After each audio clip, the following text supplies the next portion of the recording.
विभिन्न प्रदेशका मन्त्रीज्यूहरूलाई चाहिँ इन्भाइट गरेका छौँ। जस्तो आजको अतिथिहरूमा चाहिँ भूमि व्यवस्था कृषि तथा सहकारी मन्त्रीज्यूहरूमध्येमा दावा लामा हुनुहुन्छ बागमती प्रदेशबाट। त्यस्तै गरी सुदूरपश्चिमाञ्चल प्रदेशबाट चाहिँ बिनिता देवी चौधरी हुनुहुन्छ। त्यस्तै कर्णाली प्रदेशबाट बिमला केसीलाई पनि हामीले निमन्त्रणा गरेका छौँ, तर उहाँ अलिकति नेटको कनेक्सनको कारणले चाहिँ अलिकति आउन सक्नु भएको छैन। त्यो पनि पछि हामी उहाँलाई जोड्ने प्रयास गर्छौँ होइन। हजुरहरूलाई स्वागत छ मन्त्रीज्यूहरू, नमस्ते। नमस्ते, धन्यवाद। धन्यवाद। अब हजुरहरूले जसले भने हुन्छ पाले पालो कोरोनाको अवस्था कस्तो छ अलिकति बताइदिनु न। कोरोनाको अवस्था बागमती प्रदेशमा अहिले ठिकै छ। कसरी व्यवस्थापन कसरी के गरिराख्नु भएको छ? हाम्रो बागमती प्रदेशमा चाहिँ यो 4वटा हामीले समितिहरू बनायौँ। हजुर। यो मुख्यमन्त्रीज्यूको नेतृत्वमा अध्यक्षमा एउटा समग्र सबैलाई समेटेको एउटा कमिटी निर्माण गर्यो। हजुर। त्यसपछि सामाजिक विकास मन्त्री युवराज दुलालको अध्यक्षतामा अब यो कोरोना नियन्त्रण र त्यसको चाहिँ व्यवस्थापन गर्ने एउटा समिति बनायो। हजुर। र अर्को आर्थिक हिसाबले समस्या आउन सक्छ भनेर विवाद व्यवस्थापन समिति चाहिँ आन्तरिक कानुन मन्त्री हाम्रो शालिग्राम जमाल कटेलज्यूको अध्यक्षतामा एउटा टिम बनायो।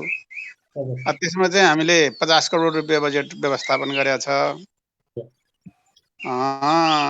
अर्को एउटा चाहिँ उद्योग पर्यटन मन्त्री अरुण नेपालको अध्यक्षतामा एउटा कमिटी बनायो। त्यो कमिटीले चाहिँ यहाँ चाहिँ कोरोनाको चाहिँ भाइरसको बेलामा मान्छेहरू लकडाउन भएर बसिराखेका अवस्थामा आपूर्ति समस्या होला, अब ग्यासको समस्या होला, खानामा चाहिँ तपाईँको अन्न पानीको खाद्य वस्तुको समस्या होला भनेर त्यो सबै तयारी गर्ने, अनुगमन गर्ने, हेर्ने, बुझ्ने र त्यसलाई चाहिँ व्यवस्थापन गर्ने काममा 4वटा टिम निर्माण गरेका छ। ती 4वटा टिमले आफ्नो आफ्नो ढङ्गले हाम्रो काम भइराखेको छ। दैनिक जस्तो रिपोर्टिङ हुन्छ, हाम्रो क्याबिनेटको बैठक बस्छ, छलफल हुन्छ, रिपोर्टिङ हुन्छ। र अर्को चाहिँ अहिले यो कोरोनाको कारणले कृषि क्षेत्रमा अब धेरै अप्ठ्यारो परिस्थिति सिर्जना भयो। एकातिर किसानले उत्पादन गरेको तरकारीहरूको अहिले सिजन छ। सबै ठाउँमा तरकारी व्यापक रूपमा उत्पादन गर्न थाल्यो। यो बागमती प्रदेश भनेको तरकारीको केन्द्र हो। फेरि तपाईँलाई एउटा मात्रै कुरा सुनाउँछु, यो मकवानपुर जिल्लाको थाहा नगरपालिकामा एउटा सिजनमा तरकारी 35 देखि 40 अर्बको तरकारी बिक्री गर्छ। अहिले त्यो तरकारी बिक्री नभएर, बिक्री बजार नपाएर काठमाडौँमा लैजाउँ। काठमाडौँमा अहिले तपाईँको के छ भन्दाखेरि अहिले चाहिँ मैले समग्र कोरोनाको अवस्थामा बारे बुझ्नु खोजेको, त्यता फेरि आउँछु होइन। यता मैले सुदूरपश्चिमाञ्चलको मन्त्रीजीसँग मैले सोध्न चाहेँ, तपाईँको कोरोनालाई चाहिँ व्यवस्थापन कसरी गरिराख्नु भएको छ थोरै भनिदिनु न। अब हाम्रो प्रदेशमा अब कोरोनाको व्यवस्थापन हाम्रो प्रदेशमा पनि यस्तै एउटा उच्च स्तरीय समिति जस्तै मुख्यमन्त्रीकै अध्यक्षतामा छ। त्यसपछि अर्को यो जुन व्यवस्थापन गर्नको लागि जुन हामी राहत लगायत थुप्रै उसमा आन्तरिक मामिला मन्त्रीको अध्यक्षतामा नै एउटा राहत कोष त्यो गरिएको छ। त्यसमा 40 करोड हामी गरेका छौँ। अर्को जस्तै यो जुन खाद्य वस्तुहरू अब कस्तो छ त्यसमा त्यो गर्नको लागि आपूर्ति गर्नको लागि जुन वन तथा आपूर्ति मन्त्री र अर्को चाहिँ जस्तै भनौँ कृषिको लागि समग्र रूपमा सहजीकरण गर्नको लागि जुन मन्त्रालयमा नै एउटा सहजीकरण गर्ने टिम नै सचिवको उसमा नै अध्यक्षतामा जस्तै हाम्रो बनिएको छ। त्यो अनुसार नै हाम्रो यहाँ भएका जुन लकडाउनको अवस्थामा जुन समस्या छ त्यो सहजीकरण गर्नको लागि र कृषिकोमा देखिएका समस्यालाई एउटा हल गर्नको लागि मन्त्रालय नै सम्बन्धित छ। र अन्य चाहिँ समग्र रूपमा प्रदेश सरकारको जुन कोरोनामा देखिएका समस्यालाई हल गर्नको लागि समिति मार्फत या त्यो अनुसार नै हाम्रो प्रदेशमा त्यो व्यवस्थापनहरू भइराखेको छ। अहिले चाहिँ अब ठिकै छ। कर्णाली प्रदेशका मन्त्रीज्यू जोडिनु भएको छ हामीसँग होइन। मन्त्रीज्यू नमस्ते। हेलो, मलाई सुनिराख्नु भएको छ, देखिराख्नु भएको छ? हेलो, हजुर हजुर देख्नु भएको छ हामीलाई? तपाईँलाई हामीले देखिरहेछौँ। हजुर हजुर नमस्ते, हजुर नमस्ते, मन्त्रीज्यूहरू नमस्ते। नमस्कार। नमस्ते। तपाईँको आज आज हामी अहिले कर्णाली त्यस्तो कोरोना प्रति तपाईँहरूले कसरी लडिराख्नु भएको छ कोरोना विरुद्ध अलिकति बताइदिनु न समग्र थोरै परिचय। हामीले प्रदेश सरकारको तर्फबाट कोरोनाका विरुद्ध लड्न स्वास्थ्यगत हिसाबले गर्ने तयारीको कुराहरू आधारभूत हिसाबले हामीले जति सकिन्छ हाम्रो क्षमता अनुसार गरेकै छौँ। सङ्घीय सरकारसँग समन्वय गर्दै यस अरू आवश्यक स्वास्थ्य उपकरणहरूका निम्ति पनि कहाँबाट सम्भव हुन्छ सङ्घीय सरकार बाहेक पनि हामीले व्यक्तिगत हिसाबले मतलब प्रदेशको तर्फबाट पहल गरेर लिने काम गरिरहेका छौँ। अहिले हामीसँग 3वटा पहिले प्रदेश हस्पिटलमा एउटा PCR मेसिन थियो, त्यसले दिनमा 10वटा मात्रै चेक गर्थ्यो, टेस्ट लिन्थ्यो। अहिले आएर एकैचोटि 96वटा टेस्ट लिने खालको हामीले PCR मेसिन राखिसक्यौँ र त्यो जडान गरेर काम सुरु गरिसकेका छौँ। तर हामीलाई किटको समस्या छ। त्यस्तै क्वारेन्टाइनमा अहिले रहनेको सङ्ख्या बढिरहेछ। पछिल्लो चरणमा लकडाउनमा अल्पत्र परेका मजदुरहरूलाई या बाहिर गएका व्यक्तिहरूलाई उद्धार गर्ने सन्दर्भमा हामीले गाउँमा पठाउँदाखेरि अलिकति सङ्क्रमणको जोखिम बढी नै रहेछ। यो हामीले अहिले कोही ठ्याक्कै कर्णाली प्रदेशमा नदेखे तापनि लुकेर रहेको हामीले पत्ता लगाउन नसकेको अवस्था हुनसक्छ। नेपालमा आउँदाखेरि यो सङ्क्रमित मान्छे हो भन्न सक्ने अवस्था कमै नै देखियो। तुरुन्तै त्यो प्रतिक्रिया पनि नदेखिने खालको अवस्था भएको कारणले हामीलाई अब गाउँको चुनौती बढिरहेको हामीलाई फिलिङ भइरहेको छ र हामी त्यसका निम्ति पनि टेस्ट गर्ने गरी जानुपर्छ भने टेस्टलाई बढीभन्दा बढी जोड गर्ने गरी लागिरहेका छौँ। प्रदेशको स्वास्थ्यगत हिसाबले यो नै भयो र हामीले यही सन्दर्भमा जे होस् हाम्रो अस्पतालहरू एकदम नाजुक अवस्थामा थिए। अस्पतालहरूको सुदृढीकरण गर्ने र यदि बिरामी आउने अवस्था भयो भने आइसोलेसन वार्डहरू र उस्तै पऱ्यो भेन्टिलेटर पनि चाहिन्छ भनेर भेन्टिलेटरसम्मको पनि विकास गरेका छौँ। अहिले यो हाम्रो पछिल्लो चरणमा यसले स्वास्थ्य क्षेत्रको पूर्वाधार वृद्धि गर्ने कुराले पनि वृद्धि गर्ने काम पनि भएको छ। त्यो यो स्वास्थ्यगत कुरा हो। त्यसपछि आएर कृषिमा पर्न गएको जो समस्या छ असर छ। हजुर कृषिमा फेरि आउँछु म आउँदैछु कृषिमा हैन। अब अहिले समग्र कोरोना विरुद्ध हामीले कसरी लडिरहेका छौँ भनेको थोरै जान्नु चाहेको मैले हैन। अब म बागमती प्रदेशका मन्त्रीसँग आएँ कि अब कृषि अथवा किसानसँग कोरोनाबाट बचाउन किसानलाई कसरी परिचालन गर्नु भएको छ अथवा कृषि उपजहरू कसरी चाहिँ व्यवस्थापन गर्नु भएको छ तपाईँले थोरै बताइदिनु न। यो बागमती प्रदेशका मन्त्रीलाई मैले थोरै पहिला कोरोनाको अलि टुङ्गिया थिएन, राखेर कृषि राख्छु, त्यो अनुमति पाऊँ। हामीले बागमती प्रदेशबाट आन्तरिक चाहिँ मामिला तथा कानुन मन्त्रीको अध्यक्षतामा एउटा चाहिँ कोरोना व्यवस्थापन गर्ने त्यसमा आइपर्न आउने समस्या समाधानको लागि 50 करोड बजेटको व्यवस्था गरेर हामीले प्रथम चरणमा महानगरपालिकामा 20 लाख, उपमहानगरपालिकामा 15 लाख, नगरपालिकाहरूमा 12 लाख, गाउँपालिकाहरूमा 10 लाखको दरले हामीले बजेट चाहिँ सबै नगरपालिका गाउँपालिका स्थानीय तहमा पठायौँ र त्यो पठाएको बजेटहरू चाहिँ तपाईँको अब दैनिक झ्यालादारी काम गरेर बिहान बेलुका किनेर खानुपर्ने अवस्थाका मान्छेहरूलाई र त्यहाँ चाहिँ नगरपालिका गाउँपालिकाबाटै स्थानीय तहबाट वडाबाट चाहिँ तपाईँको नामावली सङ्कलन गरेर त्यो राहत वितरण गर्ने काममा बागमती प्रदेश सफल भएको छ र स्थानीय तहका सबै जनप्रतिनिधिहरूलाई त्यसको लागि धन्यवाद भन्न चाहन्छु। दोस्रो चरणको राहत पनि हामी पठाउने तयारी गर्दैछौँ। अब आयो कृषिमा। बागमती प्रदेशको कृषिमा धेरै उत्पादन क्षेत्र हो। तपाईँको चाहिँ मैले अघि भन्दै थिएँ यो मकवानपुर जिल्लाको थाहा नगरपालिकामा एउटा नगरपालिकामा मात्रै 35 देखि 40 अर्बको वार्षिक यो एउटा चाहिँ तपाईँको सिजनमा तरकारी बिक्री गर्ने रहेछ। हिजो उहाँहरूको डेलिगेसन आउनुभयो अनि डेलिगेसन आइसकेपछि अब अहिले त यो जेठको 10-15 गतेसम्ममा बिक्री बजार पाइसक्नु पर्ने, बेचिसक्नु पर्ने, राखेर सम्भव छैन। अब अहिले काठमाडौँ लगेर बेच्नले काठमाडौँमा तपाईँ कुनै रेस्टुरेन्ट चलेकै छैन, अरू बाहिरका मान्छे पनि छैन, अरू प्रदेशमा लैजानलाई प्रदेशमा गाडीहरू छिर्न दिइराखेको अवस्था छैन, अनि बजार नपाएर किसानहरू रुवावासी भइराखेको अवस्था छ। त्यतिकै उत्पादन चितवनमा पनि हुन्छ, धादिङमा पनि हुन्छ, नुवाकोटमा पनि हुन्छ, अरू विभिन्न जिल्लामा पनि त्यति उत्पादन मकवानपुरमा पनि हुन्छ। त्यो समस्याहरू चाहिँ अब कसरी चाहिँ किसानहरूलाई यो जुन उत्पादन गरेको बिक्री बजार कसरी मिलाउने भन्नेमा चाहिँ सबैभन्दा बढी हामी चिन्तित छौँ र अहिले मन्त्रीज्यूहरूसँग नि मैले यहाँ अनुरोध गर्न चाहन्छु, तपाईँहरूको क्षेत्रमा उत्पादन भएको कुनै अब तरकारी लगायतका अन्य चिजहरू यतापट्टि पठाउनलाई हामीले एकअर्कामा बसेर साहस गरेर सरल बनाइदिउँ। यताको चाहिँ तपाईँको उत्पादन भएको तरकारीहरू उता तपाईँको अरू प्रदेशमा 7वटा प्रदेशमा जाने वातावरण चाहिँ हामीले सिर्जना गरौँ। त्यसको लागि अब प्रमुख जिल्ला अधिकारी लगायतका तपाईँको सबै जिल्लामा प्रशासनसँग सम्पर्क पनि गर्ने र हामीले आफ्नो मन्त्रालयमा हामीले चाहिँ एउटा टिम पनि बनाएको छौँ। अब त्यहाँ चाहिँ तपाईँको अब समस्या पर्यो भने एक प्रदेशले अर्को प्रदेशलाई पठाउनको निम्ति अस्ति गण्डकी प्रदेशमा अलिकति तरकारी यहाँको चाहिँ जान्छ बागमती प्रदेशबाट, त्यहाँ रोकिराखेको थियो। पछि बागमती प्रदेशको कृषि मन्त्रीज्यूसँग नि कुराकानी गरे अनि उहाँहरूसँग सरसल्लाह गरेर अलिकति गयो। त यस्तो चाहिँ हामी छलफल गरेर एक अर्कामा चाहिँ यो चाहिँ पठाउने काम फेरि दिनु होला होइन। अहिले म सुदूरपश्चिम प्रदेशको मन्त्रीजीसँग यही क्वेसन सोध्न चाहेँ होइन। अहिले किसानसँगलाई अथवा किसानसँग व्यवस्थापन कसरी मिलाइराख्नु भएको छ तपाईँहरूले? किसानसँग कसरी काम गरिराख्नु भएको छ? अब थोरै मैले यो हाम्रो प्रदेशले पनि समग्र रूपमा यो कोरोनाको उसमा अब केही छुटिएको छ। जस्तै हामीले छुट्टै हाम्रो प्रदेशमा हामी जुन मजदुर ज्याला मजदुर गरेर खाने मजदुरहरूलाई राहतको लागि जस्तै मानव हामीले 16 करोड बजेट स्थानीय सरकारमा दिइसकेका छौँ।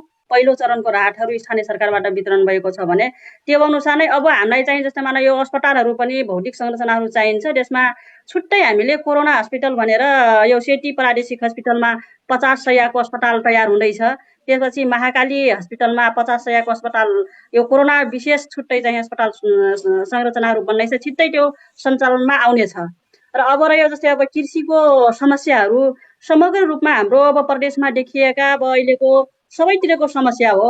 विशेष गरेर जस्तै हाम्रो यो कुखुरा पालन व्यवसायमा र तरकारी चाहिँ छिटै जस्तै मानव यो बिग्रेर जाने उसमा नै समस्या देखिएको छ।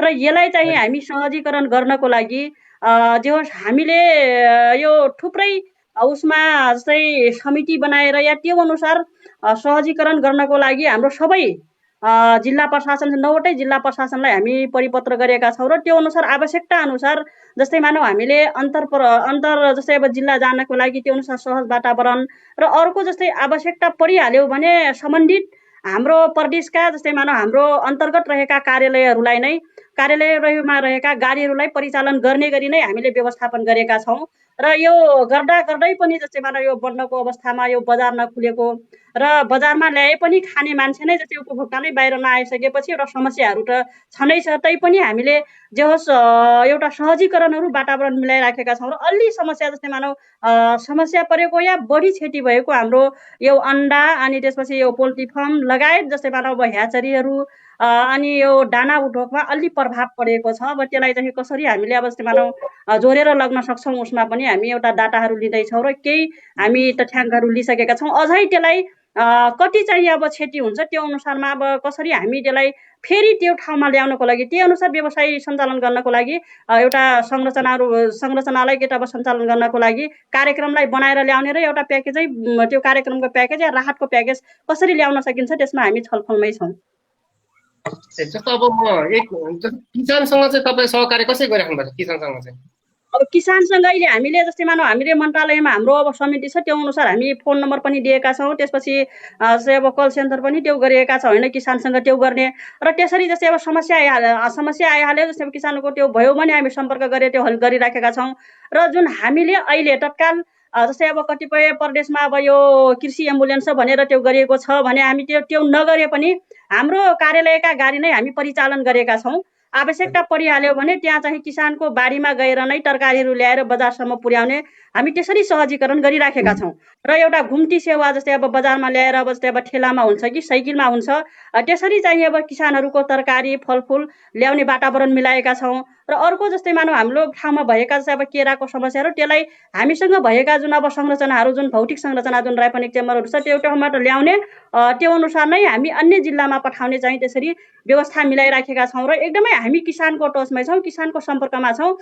सहजीकरण गर्नमा जस्तै यो अहिले तत्काल देखिएको समस्या यो गहुँ कटानीमा, यसमा पनि हामी तत्काल चाहिँ जस्तै मानव अब सबै जिल्ला प्रशासनसँग जस्तै मानव हामी समन्वय गरेर मसिनसँग या जस्तै अब मान्छेको यो सामाजिक दूरी कायम गरेर त्यो छिटोभन्दा छिटो जस्तै अब किसानहरूले तयारी गरेको बालीलाई भित्र्याउन पाउनुपर्छ भनेर सहजीकरण गरेर जे होस् अहिले हामीले किसानहरू गहुँ भित्र्याउन सकेका छन् र एकदमै चाहिँ हामीले मन्त्रालयले सबै ठाउँको ज्ञान केन्द्रहरूलाई कम्तीमा त्यो जिल्लाको सम्बन्धित एउटा सम्पर्कमा रहने र त्यो अनुसार आवश्यकता परिहाल्यो भने गाडी नै चाहिँ अब परिचालन गर्ने र आफै नै परिचालन भएर बजारसम्म पुर्याउने तरकारी या जुन चिज जस्तै अब किसानहरूको वस्तुलाई भन्ने उसमा नै सहजीकरण गरिराखेका छौँ। क्वेसन फेरि आउला त्यतातिर होइन। अब कर्णाली प्रदेशको मन्त्रीसँग सोध्न चाहन्छु कि अब किसानसँग तपाईँले कसरी सहकार्य गरेर काम गरिराख्नु भएको छ अहिले? अहिले हामीले किसानले गरेको उत्पादनको बजारीकरण सुनिश्चित गर्नका लागि व्यापारीहरू र खास गरी यो कृषि क्षेत्रका व्यापारी विशेष गरी अब त्यो के उत्पादनमा अलि ठुल्ठुलो व्यवसाय गरेर तरकारीको ठुलो होलसेल व्यापारीहरू छन् यहाँ, त्यो सुर्खेतमा अलि बढी नै छन्। तुलनात्मक हिसाबले अरू प्रदेशको तुलनामा हाम्रोमा उत्पादनको हिसाबले कम हुन्छ र के अरे यसको वितरण प्रणाली पनि त्यस्तै खालको स्वाभाविक हुने भइहाल्यो, जनसङ्ख्या पनि कम छ। त्यसैले हामीले यो खपत हुने कुराको स्थिति के हो भनेर वास्तविकता के हो भनेर बुझ्यौँ र बुझ्दाखेरि अहिले उत्पादक र व्यापारीहरूको बिचको छलफल चलायौँ, सरकारवालाहरूसँग छलफल चलायौँ र प्रशासनसँग पनि सँगै एकैचोटि राखेर कुरा गर्दै गर्दाखेरि हामीले समस्या समाधान उत्पादन गर्ने क्षेत्रबाट कृषि उद्यम गर्ने क्षेत्रबाट बजारसम्म पुर्याउने व्यवस्थाका लागि हामीले समन्वय गऱ्यौँ र अहिले व्यापारीहरूले सिधै कृषकको बारीबाट तरकारी लिइरहनु भएको छ। अहिले तरकारीको समस्या हामीले फेरि एउटा अलिक फरक कस्तो गरेका छौँ भन्नु होला भने हाम्रो प्रदेशमा कुनै पनि बाहिर अहिले पुरै लकडाउनलाई टाइट गर्ने, बाहिरको उत्पादनलाई नभित्र्याउने, अहिले बाहिरबाट फलफुल ल्याउँदा त्यही इन्डियाको आउने हो, तरकारी पनि त्यतैतिरको आउने हो।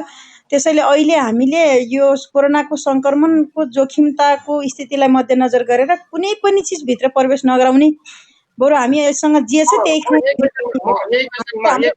हजुर त्यसो हुँदा त्यसले गर्दाखेरि एउटा कस्तो भयो भन्नुहुन्छ भने एउटा अवसर पनि हो कि त्यसलाई हामीले अब एक हिसाबले कोरोनाको सङ्क्रमणलाई नै हामी बच्नका लागि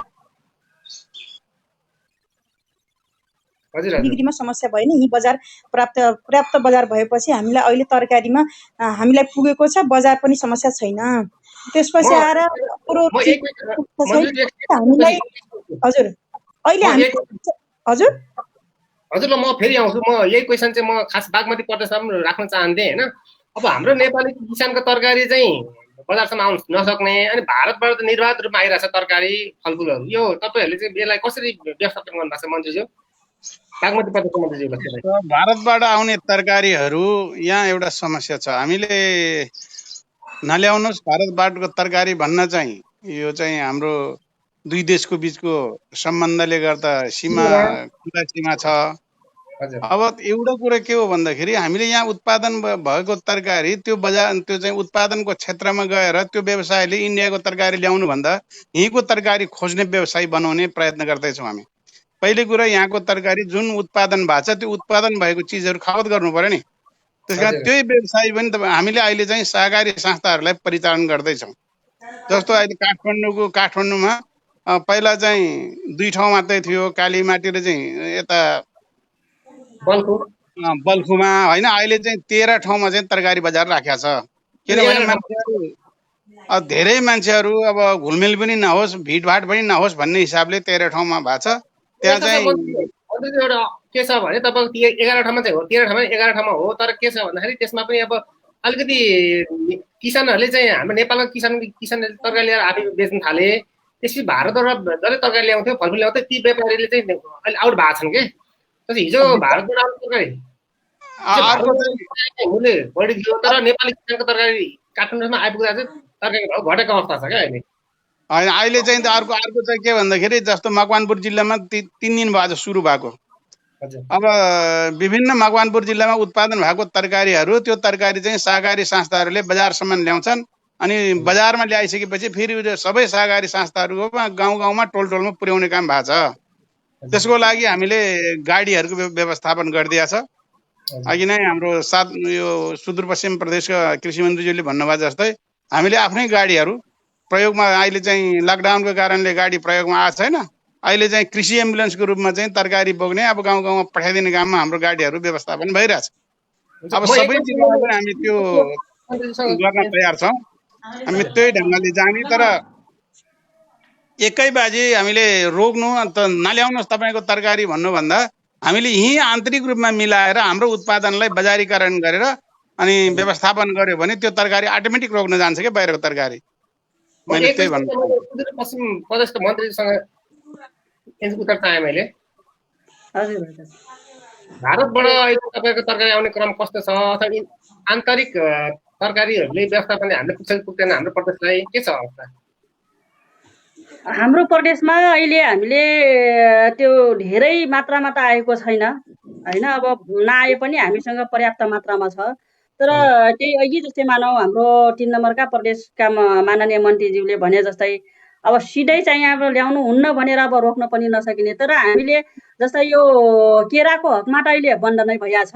हाम्रो यताबाट नआएर जस्तै 5 नम्बर प्रदेशबाट आउने थियो, त्यो पनि हामी रोक्यौँ। जस्तै हाम्रो नेतृत्व भइराखेको छ, त्यो केराको हामी त्यो रोकेकै छौँ। र अहिले तरकारीको उसमा पनि जुन हाम्रो जुन 2टा नाका हो, उता गड्डा चौकी र यता त्रिनगर भन्सार जस्तै धनगढी, उता कञ्चनपुरमा त बन्द नै छ, त्यो गरेका छौँ। तर यताबाट केही आइराखेको छ, त्यो पनि हामीले कम्तीमा व्यापारीहरू नमगाएपछि त त्यो आउँदैन नि त।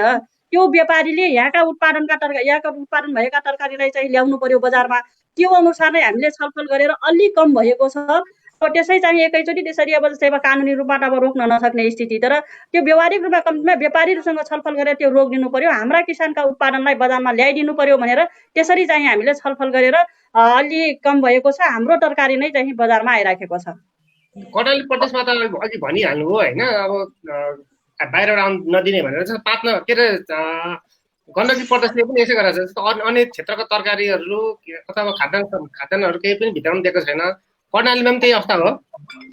कर्णालीमा हामीले केही गरेको कारणले यहाँको चिज जे उत्पादित हुन्छ त्यो बजारमा पुगेको छ।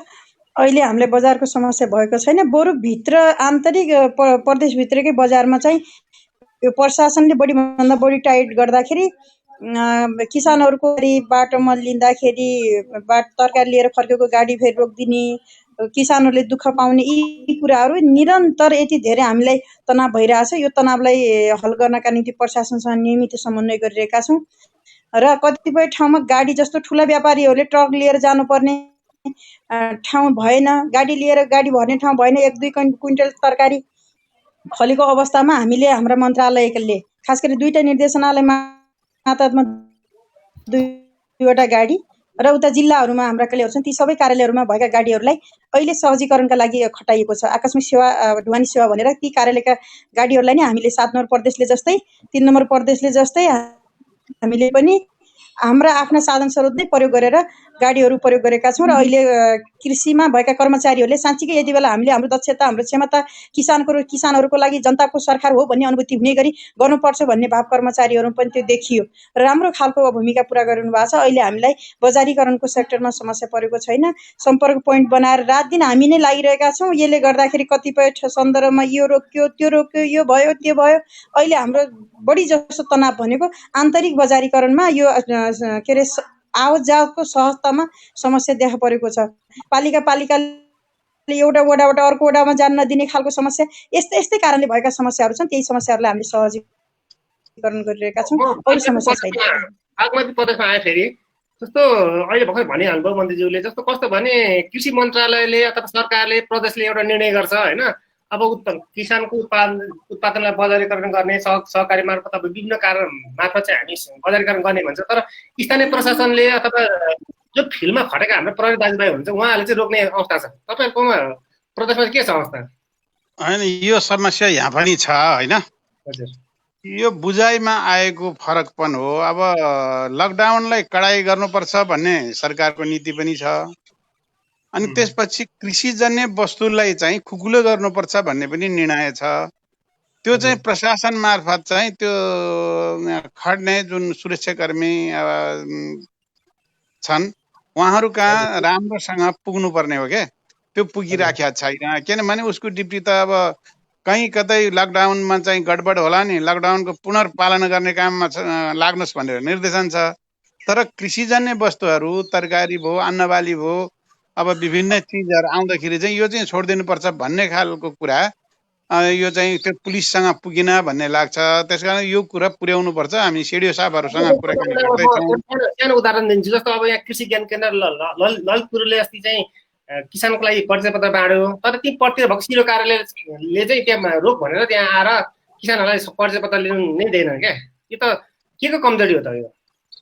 होइन, यस्तो अब यो प्राविधिक कुरो पर्यो क्या। एउटा चाहिँ लकडाउनले रोग चाहिँ कन्ट्रोल गर्नु पर्यो भन्नेमा भयो। अब हामी चाहिँ कृषिको उत्पादन भएको चिजहरू मान्छेमा पुर्याउनु पर्यो, बजारमा पुर्याउनु पर्यो, गाउँमा पुर्याउनु पर्यो, किसान कहाँ पुर्याउनु पर्यो, अरू खाने मान्छेहरूलाई पुर्याउनु पर्यो भन्ने मान्यतामा त्यसमा चाहिँ एकरूपता आउन नसकेको कुरा हो।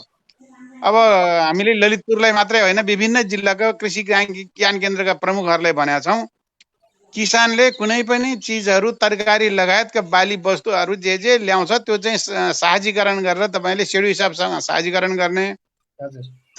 त्यसपछि चाहिँ सिडिओ हिसाबले मान्नु भएन भने सम्बन्धित प्रदेशको मान्य प्रदेश सभा सदस्यहरूलाई पनि भन्ने। अनि त्यति नगरपालिका प्रमुखहरू छ, अब स्थानीयताका जनप्रतिनिधिहरूले पनि भनेर यसलाई चाहिँ सहजतामा ल्याउनुपर्छ भन्ने मान्यता हो। यो अझै पनि हामी यसलाई चाहिँ प्र्याक्टिसमा लाँदैछौँ। 1-2 दिनपछि यो समस्या हल भएर जान्छ। अब कृषिको क्षेत्रमा यो रोक्नै मिल्दैन। कृषिलाई रोक्यो भने अब खेती लाउने बेला पनि छ, पहाडतिर मकै रोप्ने बेला भयो, अलिक धान रोप्ने बेला भयो, अरू तरकारी रोप्ने बेला भयो। त्यतातिरमा फेरि आउँछु मन्त्रीज्यू। एकैछिन म सुदूरपश्चिममा गएँ कि स्थानीय प्रशासनसँग तपाईँहरूको समन्वय कसरी भइरहेछ अहिले? यो जुन समस्याहरू अन्तर प्रदेश होइन, अन्तर जिल्लामा पठाउने जुन कृषि सामग्री वस्तुहरू एकातिर जस्तै अब जब लकडाउन भइसकेपछि अब यो कृषि सामग्री वस्तुहरू अत्यावश्यक वस्तुमा पर्छ, यसलाई चाहिँ रोक्नुहुन्न ओसार पसारमा भन्ने अब त्यो केन्द्रबाट पनि परिपत्र भएको छ। तर यो चाहिँ धेरै कठिनाइ भएको छ। हाम्रो दुइटै अब प्रदेशका माननीय मन्त्रीज्यूहरू राखे जस्तै यति गाह्रो भएको छ कि हामी एकातिर जस्तै अब कृषि वस्तुहरू रोक्नुहुन्न, यो गर्नुपर्छ, जस्तै पास पनि चाहिँदैन, ब्यानर भएर हुन्छ भन्ने एकातिर हुन्छ, त्यो अनुसार हामी सहजीकरण गरिराखेका छौँ। त्यसपछि ठाउँ ठाउँमा जस्तै अब प्रशासनबाट अब रोकिने होइन, कहीँ गएर जस्तै पुलिसले रोकिदिने, कहीँ गएर सशस्त्र रोकिदिने, यो समस्याहरू छ। त्यही भएर अब जस्तै मानौँ हामीले कम्तीमा जुन सिधै जस्तै मानौँ सङ्घीय सरकारबाट परिचालन भएका जुन हाम्रो अब जस्तै अब सिडिओ लगायत प्रशासन छ, अब त्यसपछि फेरि चाहिँ नै सङ्घबाट निर्देशन आएपछि हामी गर्छौँ भन्ने जुन समस्याहरू छ, त्यही भएर हाम्रो प्रदेशमा पनि हामीले हाम्रो ठाउँमा जस्तै मानौँ अहिले उता काठमाडौँतिर पठाउनु पर्ने बाख्राहरू तयार छन् होइन, अब जुन अब कुखुराहरू पनि छन्, ब्रोइलर कुखुरा लगायत अन्य सामग्रीहरू पनि छ, त्यसमा चाहिँ हामीलाई असहज भएको छ।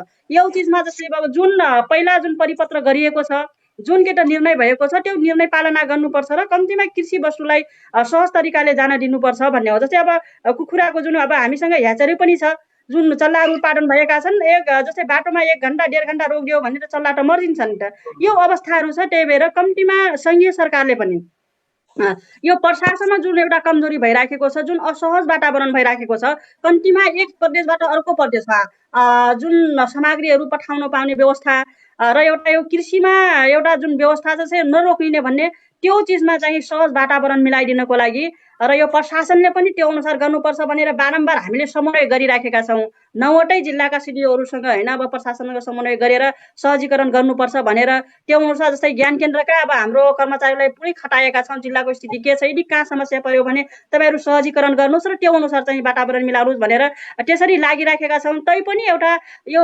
प्रशासनबाट अलि चाहिँ असहज भएको छ। अन्तर प्रदेश लैजानमा चाहिँ सामग्रीहरू त्यो समस्या छ। त्यो चाहिँ अब के हुन्छ होइन, सङ्घीय सरकारले पनि कम्तीमा यो चिजमा चाहिँ यो खुकुलो या जुन छ व्यवस्था त्यो कानुनमा जुन केटा निर्णय भएको छ त्यो लागू गर्नुपर्छ, त्यसरी व्यवहारिक रूपमा जानुपर्छ भनेर हुनुपर्छ भन्ने हाम्रो माग हो। र एउटा यो समस्याहरू समग्र रूपमा चाहिँ हामी पनि यो समस्या चाहिँ झेलिराखेका छौँ।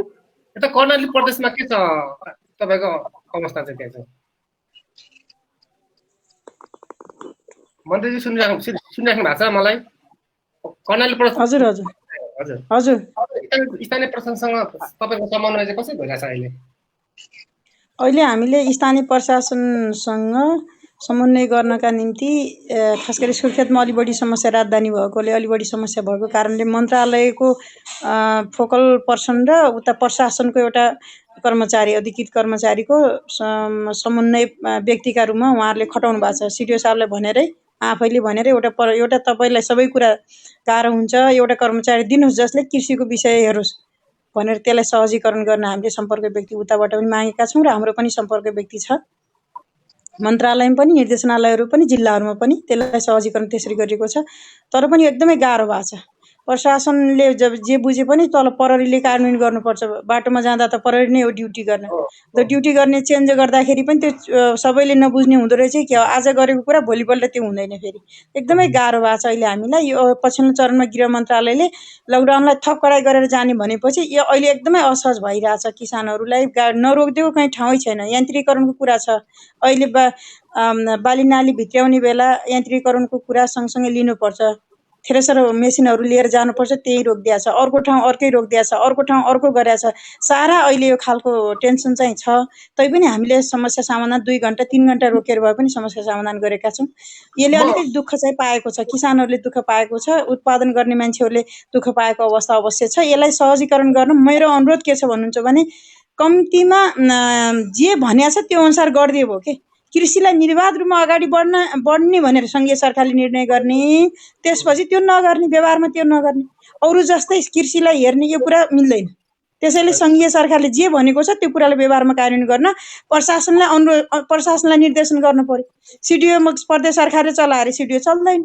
प्रदेश सरकारको मातहतमा सिडिओ छैन, पुलिस छैन। त्यस कारणले प्रदेशले त दुःख भोग्ने भयो कि, पीडा देख्ने भयो, दुःख भोग्ने भयो, तर हल गर्न नसक्ने ठाउँमा भएको कारणले सङ्घीय सरकारले यसलाई सहजीकरण गरिदिनुपर्छ र सङ्घीय सरकारले जे विधि बनाएको छ, जे निर्णय गरेको छ त्यसलाई कार्यान्वयन प्रभावकारी ढङ्गले नगर्दा नै यो समस्या हामीलाई पैदा भएको अनुभूति भएको छ। म बागमती प्रदेशमा आए मन्त्रीज्यू, जस्तो हाम्रो बागमती प्रदेशमा स्थानीय उत्पादन कति चाहिँ उत्पादन हुन्छ र कति चाहिँ हामीले आयात गर्नुपर्छ अहिलेको अवस्थामा, खाद्यान्न तथा तरकारी तथा फलफुलहरू? होइन, अब तरकारी त अहिले आयात गर्नै पर्दैन। हामीसँग भएको तरकारी नै तपाईँको बिक्री बजार नभएर भाउ खपत नभएर समस्या छ हाम्रो। त्यो त धेरै त त्यो भएर पनि हो नि त। जस्तो काठमाडौँमा तपाईँको काठमाडौँको गाउँमा स्थानीय उत्पादन भन्दा पनि भारतबाट आएको तरकारी चाहिँ पुग्छ के अवस्था त्यो छ नि त। अहिले गएको छैन। अहिले हाम्रो त तपाईँको चाहिँ बिक्री बजार नभएर कति गाह्रो भएको छ। तपाईँको काठमाडौँमा पनि राम्रोसँग चाहिँ तपाईँको चाहिँ गइराखेको छैन तरकारी। गएको तरकारी तपाईँको जति जानु पर्थ्यो त्यति गएको छैन। अब पहिला त बुटवल जान्थे, तपाईँको भारतै यहाँको चाहिँ यो बागमती प्रदेशको तरकारी जान्थ्यो। अनि तपाईँको चाहिँ पोखरा जान्थे, विभिन्न ठाउँमा देशको विभिन्न भागमा तरकारी जान्थ्यो। अब त्यो तरकारीहरू अहिले गइराखेको छैन। जस्तो अब उत्पादनको क्षेत्र धेरै छ कि बागमती प्रदेशमा। अनि त्यो चाहिँ हामी कसरी चाहिँ अब त्यो म्यानेज गर्ने, त्यो बजारीकरण कसरी व्यवस्था गर्ने। फेरि यो तरकारी चाहिँ लामो समय राख्न नमिल्ने चिज। आलु भयो, अलि लामो समय राख्न मिल्छ, तर यो काउली बन्दा जस्तो तरकारीहरू अब अहिले अब काँक्रो भयो, उत्पादन भएको छ, तुरुन्तै बिक्री गर्नुपर्ने। अब यो 10-15 दिनमा सबै बिक्री गरिसक्नुपर्ने अवस्था हो। अब यति धेरै उत्पादन छ। मैले यसो हेरिरहेको छु, चितवन, धादिङ अनि यो मकवानपुरको चाहिँ एरिया, त्यसपछि तपाईँको चाहिँ नवाकोटमा पनि त्यतिकै उत्पादन हुन्छ, सिन्धुलीमा त्यतिकै उत्पादन हुन्छ, अब काभ्रेमा त्यतिकै उत्पादन हुन्छ। त्यो उत्पादन भएको तरकारीहरू अब पहिला जस्तो काठमाडौँमा व्यापक मान्छे भए राम्रो हुन्थ्यो। अहिले काठमाडौँमा मान्छे कम भएको छ अनि सबै मान्छेहरू गाउँतिर गएको छ। त्यसो हुँदाखेरि तरकारीमा त ठिकै छ होइन, खाद्यान्नमा चाहिँ के छ अवस्था? खाद्यान्नको अवस्था चाहिँ खाद्यान्नको अवस्था अझै 3-4 महिनालाई हामीलाई समस्या छैन। स्थानीय उत्पादन र आयात गर्नुपर्नेको दर कस्तो छ तपाईँको अहिले? होइन, अब स्थानीय उत्पादन खाद्यान्नतिर त अब चाहिँ अहिलेसम्म ठिक छ। यो लकडाउन चाहिँ कतिसम्म जान्छ भन्ने कुरो हो कि हामी कसैलाई थाहा छैन यो कुरा। लकडाउन यसै गरी जाने अनि कृषिको चाहिँ क्षेत्रमा चाहिँ भएको उत्पादनलाई बजारीकरण नपाउने अनि नयाँ चाहिँ त्यो कृषि लगानीमा अनि खेतीपाती गर्ने किसानलाई चाहिँ बाटोमा रोक्ने, ब्लक गर्ने भयो भने अब यो लकडाउन यो चाहिँ कोरोना भाइरस भन्दा खतरा चाहिँ भोकमरी चाहिँ आउँछ। अर्को भाइरस चाहिँ भोकमरी आउँछ। भोकमरी आउन नदिनको निम्ति पनि अहिले कृषिलाई सहज बनाउनु पर्छ। सङ्घीय चाहिँ सरकारले गरेको निर्णयलाई सबै प्रशासनले कार्यान्वयनमा ल्याउनु पर्छ। त्यसो भयो भने सहज हुन्छ, सजिलो हुन्छ। अब बाँकी काम त कृषि मन्त्रालयले गर्छन्, जनताले गर्छ, किसानले गर्छ। हुन्छ यता सुदूरपश्चिमाञ्चल प्रदेशमा चाहिँ के छ मन्त्रीज्यू? स्थानीय उत्पादन र चाहिँ आयात गर्नुपर्ने अवस्थाको रेसियो कस्तो छ अहिले हाम्रो प्रदेशमा? जुन आयात गर्नुपर्ने जस्तै अब स्थानीय वस्तुहरू, त्यो कृषि जुन सामग्रीहरू उत्पादनहरू छ, अब तरकारी अहिले हामीसँग नै उत्पादन छ। होइन। अब फलफुलको उसमा पनि हामीसँग नै केटा अब केराहरू हामी नै यो बेला आत्मनिर्भर नै छौँ होइन। हामीसँग पर्याप्त मात्रामा छ र आलु पनि अहिले चाहिँ मानव हाम्रो पहाडी बेल्टमा अब तयार भइराखेको छ, अब खनिराखेको छौँ र खाद्यान्नमा पनि हामी आत्मनिर्भर नै छौँ। अहिले चाहिँ अब बाहिरबाट अब ल्याउनु पर्ने अवस्थाहरू छैन। अहिले हामीले स्थानीय जुन उत्पादनहरू हामीसँग नै पर्याप्त मात्रामा छ र त्यो अनुसार नै हामीसँग भएका उत्पादन नै पूर्ति हुन्छ भन्ने उसमा नै त्यो देखा परेको छ र त्यसरी चाहिँ हामीले जुन सबै ठाउँमा भएका त्योलाई तथ्याङ्क लिएर त्यसरी गइराखेका छौँ। अहिले तत्काल चाहिँ हामी बाहिरबाट ल्याउनु पर्ने अवस्था छैन। हामीसँग भएका नै चाहिँ त अब हामी पूर्ति हुने अवस्थाहरू छ। कर्णाली प्रदेशमा मन्त्रीज्यू हजुर, हाम्रो कर्णालीमा खाद्यको अभावै छ। अहिले 1-2 महिनालाई जति अब लकडाउन बढ्दाखेरि खाद्यको आपूर्ति गर्न सकिने गरी सञ्चित छ, स्टोरेज गरिएको छ। त्यसपछि तरकारी हामी अहिले लकडाउनको अवस्थालाई पुरा गर्न सक्ने क्षमता हाम्रो देखियो, तर लकडाउन पछि सहज हुँदाखेरि हामी यहाँको बजारलाई अलि मेहनत गर्नुपर्छ। यो मेहनतले हुँदैन, मेहनत बढाउनुपर्छ पुर्याउनको निम्ति। हामी अहिले यहाँको आत्मनिर्भरता, कर्णालीको एकमात्र आत्मनिर्भरता भनेको मासुजन्य चिजमा हो। त्यो पनि खसीको मासुमा हामी आत्मनिर्भर भएर निर्यात गरिरहेको अवस्था छ। त्यसभन्दा फलफुल अब हाम्रो स्याउवाला सिजन र सुन्तलावाला सिजन बाहेक अरू फलफुलको स्थिति एकदमै कमजोर छ। त्यसैले हामी अहिले चाहिँ अवस्था ठ्याक्कै यो अप्ठ्यारो बेला बुझिँदो रहेछ। आफू कुन ठाउँमा छौँ, कस्तो अवस्थामा छौँ, आफ्नो खास हैसियत के हो भन्ने कुरा यही अप्ठ्यारो बेला परिचय र पहिचान हुँदो रहेछ। एउटा यो राम्रो अवसर पनि हो हामीलाई, चुनौतीको बिचबाट आएको एउटा अवसर हो। र अहिले हामीलाई खाद्य अवस्थाको कुरा गर्दा 23,000 मेट्रिक टन नपुग्ने हो कर्णालीलाई। 23,000 मेट्रिक टन नपुग्ने हो सामान्य अवस्थामा भने अहिलेको अवस्थामा हामीले 1-2 महिनालाई बाहेक अरूलाई पुग्ने हामीसँग छैन।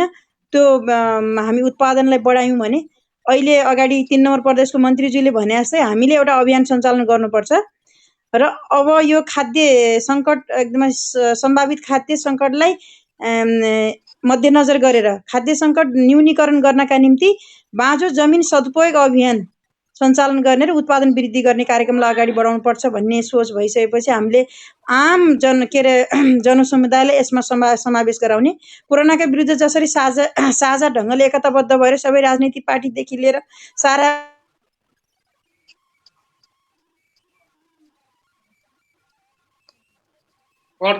सबै एकताबद्ध भएर खेतीयोग्य जमिन, बाँझो जमिनलाई कहीँ पनि अब हामीले खाली नराखेर सदुपयोग गरेर अगाडि बढ्नुपर्छ भनेर हामीले एउटा छलफल स्थानीय लेभलमा पनि चलाइरहेका छौँ।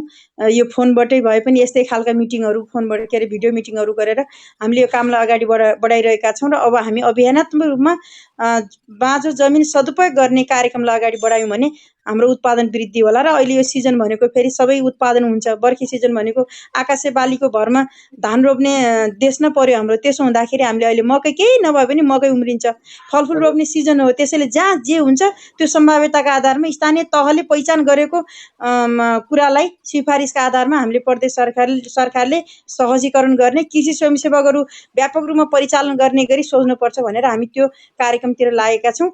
त्यसो गर्दा हामी अलिकति यो कोरोनाले ल्याएको सङ्कटबाट उत्पादन वृद्धि गर्ने अवसरका रूपमा यसलाई लिनुपर्छ भनेर पोजिटिभली यो अभियानलाई अगाडि बढाउने र समावेश गरेर खाद्य सङ्कटबाट क्रमशः न्यूनीकरण गर्नेतिर हामी लाग्दैछौँ। म 3 नम्बर प्रदेशमा आएँ फेरि। जस्तो तपाईँले पटक पटक सङ्घीय मन्त्रालय भनिराख्नु भएको छ, तर तपाईँको प्रदेशमा मातहतका स्थानीय निकायले पनि त जे पाए त्यही गरिरहेछ नि त होइन। कसैले के गरेछ, कसैले राम्रो गरेछ, कसैले नराम्रो गरेछ, कसैले उहाँ भइ भनिसक्नुभयो। एउटा प्रदेशबाट अर्को प्रदेश जान रोकेको छ, बाटो छेकेको छ होइन। यसलाई चाहिँ तपाईँहरूले आफ्नो मातहतका स्थानीय निकायका कृषिसँग रिलेटेड सङ्घ संस्थालाई चाहिँ कसरी तपाईँले व्यवस्थापन गरिराख्नु भएको छ? 3 नम्बर प्रदेशको मन्त्रीज्यूलाई सोधेँ मैले। हाम्रो बागमती प्रदेश क्षेत्रभित्र चाहिँ हजुर अब के अब चाहिँ निर्णयहरू स्थानीय तहले गर्ने भयो। किन गर्ने भयो भन्दाखेरि अब जुन ठाउँमा क्वारेन्टाइनमा मान्छे बसिराखेको अवस्था छ, कतिपय ठाउँमा पोजिटिभ देखा परेर चाहिँ तपाईँको हस्पिटलमा आइसोलेसनमा मान्छे राखेको अवस्था छ। त्यसो हुँदाखेरि त्यसलाई सहज बनाउन, रोगलाई तपाईँको न्यूनीकरण गर्नको निम्ति स्थानीय तहबाट कतिपय ठाउँमा चाहिँ रोग लगाएका छन्। तर अहिले चाहिँ बिस्तारै के हो भन्दाखेरि नेपाल यस्तो चाहिँ भाग्यमानी देश, र सरकारले लकडाउनको चाहिँ बेलैमा सचेत भएर बेलैमा चाहिँ तपाईँको चाहिँ लकडाउन गरिदियो। त्यसले गर्दाखेरि अहिले जति मान्छेहरू हाम्रो छिमेकी देश चाइनामा भारतमा धेरै बढिरहेछ, अरू ठुल्ठुलो देशहरूमा धेरै मान्छेहरू मृत्यु भइराखेको अवस्था छ। तर नेपालमा एउटा मान्छे पनि तपाईँको चाहिँ त्यस्तो नराम्रो घटना सुनिएको छैन। जति बिरामी भयो उपचार पाएर घरतिर फर्किरहेको अवस्था छ। त्यो भनेको हाम्रो सचेत ढङ्गले बेलैमा सजगता अपनाउनुकै कारणले हो। त्यही कारण यो सजगता अपनाउने काम स्थानीय तहले पनि गरेको छ, प्रदेशले पनि गरेको छ। तर कृषिजन्य वस्तुलाई चाहिँ अब खोलिदिने भनेपछि यो स्थानीय प्रशासनले होस्, सबैले एक रूपमा ल्याएर कृषिलाई त वास्तवमा चाहिँ अब हामीलाई के माग्दैछ भन्दाखेरि विदेश जाने भाइ बहिनीहरू, हाम्रा छोराछोरीहरू स्वदेशमा फर्किने सम्भावना धेरै छ। अब यी फर्किसकेपछि अब चाहिँ धेरैभन्दा धेरै मान्छेहरू आफ्नै देशमा गर्ने, रोजगार सृजना गरेर काम गर्ने भन्ने हुन्छ। त्यो रोजगार भनेको तुरुन्तै हाम्रो उद्योगहरू छैन, उद्योगहरू पनि भोलि खोल्नु पर्ला, पर्यटन क्षेत्र बनाउनु पर्ला। मूल कुरो भनेको बाँझो जग्गा फोर्ने, सबै मान्छेले उत्पादनमुखी काममा लगाउने। सारा मान्छेहरू उत्पादन भइसकेपछि हामी सबै क्षेत्रमा आत्मनिर्भर बन्ने। अब हामीलाई त धान चाहिए पनि, मकै चाहिए पनि, तोरी चाहिए पनि, तरकारी चाहिए पनि, घिउ दुध जे चाहिन्छ सबै आयात गरेर अरबौँ खर्च गरेर ल्याउनु पर्ने। अनि हाम्रो छोराछोरी चाहिँ तपाईँको अर्काको देशमा बसेर अनि अन्त ठाउँको उत्पादन बढाउनु पर्ने। त्यसलाई हामीले अलिकति व्यवस्थित गर्ने कोसिस गरिरहेछ। सङ्घीय सरकारले पनि त्यही खालको कार्यक्रम ल्याउँदैछ। प्रदेश सरकारले चाहिँ हामी एउटा तयारीमा लाग्दैछौँ। अब हामी बैठक पनि बस्यौँ, सङ्घीय चाहिँ तपाईँको कृषि मन्त्रालयसँग पनि हामी बैठक बस्यौँ मन्त्रीज्यूसँग। त्यसपछि भूमि सुधार मन्त्रीसँग पनि हामी बैठक बस्यौँ र हामीहरू सातै प्रदेशको कृषि मन्त्रीहरू बैठक बसेर एउटा छलफल एक रूपमा ल्याएर यो कार्यक्रमलाई बाँझो जग्गा फोरेर उत्पादनमुखी काममा लगाउने र उत्पादन भएको चिजहरू चाहिँ बिक्री बजार पाएन भने एउटा समर्थन मूल्य चाहिँ तपाईँको तोकेर किसानलाई नाफा हुने गरी, किसानले उत्पादन गर्यो, उत्पादन गरेको चिजहरू बजारीकरण नहुँदाखेरि खेर नफाल्ने गरी उसले के महसुस हुनु पर्यो भने ओहो सरकार छ, यो देशमा सरकार छ, सरकारले काम गर्छ भन्ने हिसाबले हामीले ठाउँ ठाउँमा, जिल्ला जिल्लामा, नगरपालिकामा, गाउँपालिकाहरूसम्म तपाईँको पहिला के चलन थियो भने अब त्यो अन्न भण्डारणहरू राख्ने धर्मशाला भन्ने थियो। हामी चाहिँ गोदाम घरहरू निर्माण गर्छौँ। त्यो गोदाम घरहरूमा चाहिँ तपाईँको भर्ने, सरकारले खरिद गर्ने, राख्ने। त्यो किसानले उत्पादन गरेको चिज चाहिँ तपाईँको किन्दाखेरि, खरिद गर्दा किसानले ओहो सरकारले त राम्रै दियो त दाम, न्यूनतम समर्थन मूल्य तोक्दाखेरि 25% चाहिँ तपाईँको हामीलाई चाहिँ उत्पादन गरेको पसिना बगाएको सरामको मूल्य पायो है भन्ने किसानलाई अनुभूति हुने गरी भन्ने हाम्रो समझदारी छ। त्यही ढङ्गले हामी 3-4 एकैछिन म सुदूरपश्चिमतिर लागे। म जस्तो तपाईँहरूले चाहिँ स्थानीय निकायहरूसँग सहकार्य समन्वय कसरी गरिराख्नु भएको छ? जस्तै एकछिन कर्णाली प्रदेशका मन्त्रीजी चाहिँ अलिकति हामीसँग विच्छेद हुनुभएको छ, उहाँको इन्टरनेटले काम गरेन अरे। अब हामी 3 जना चाहिँ यहाँ कन्टिन्यू गर्दैछौँ।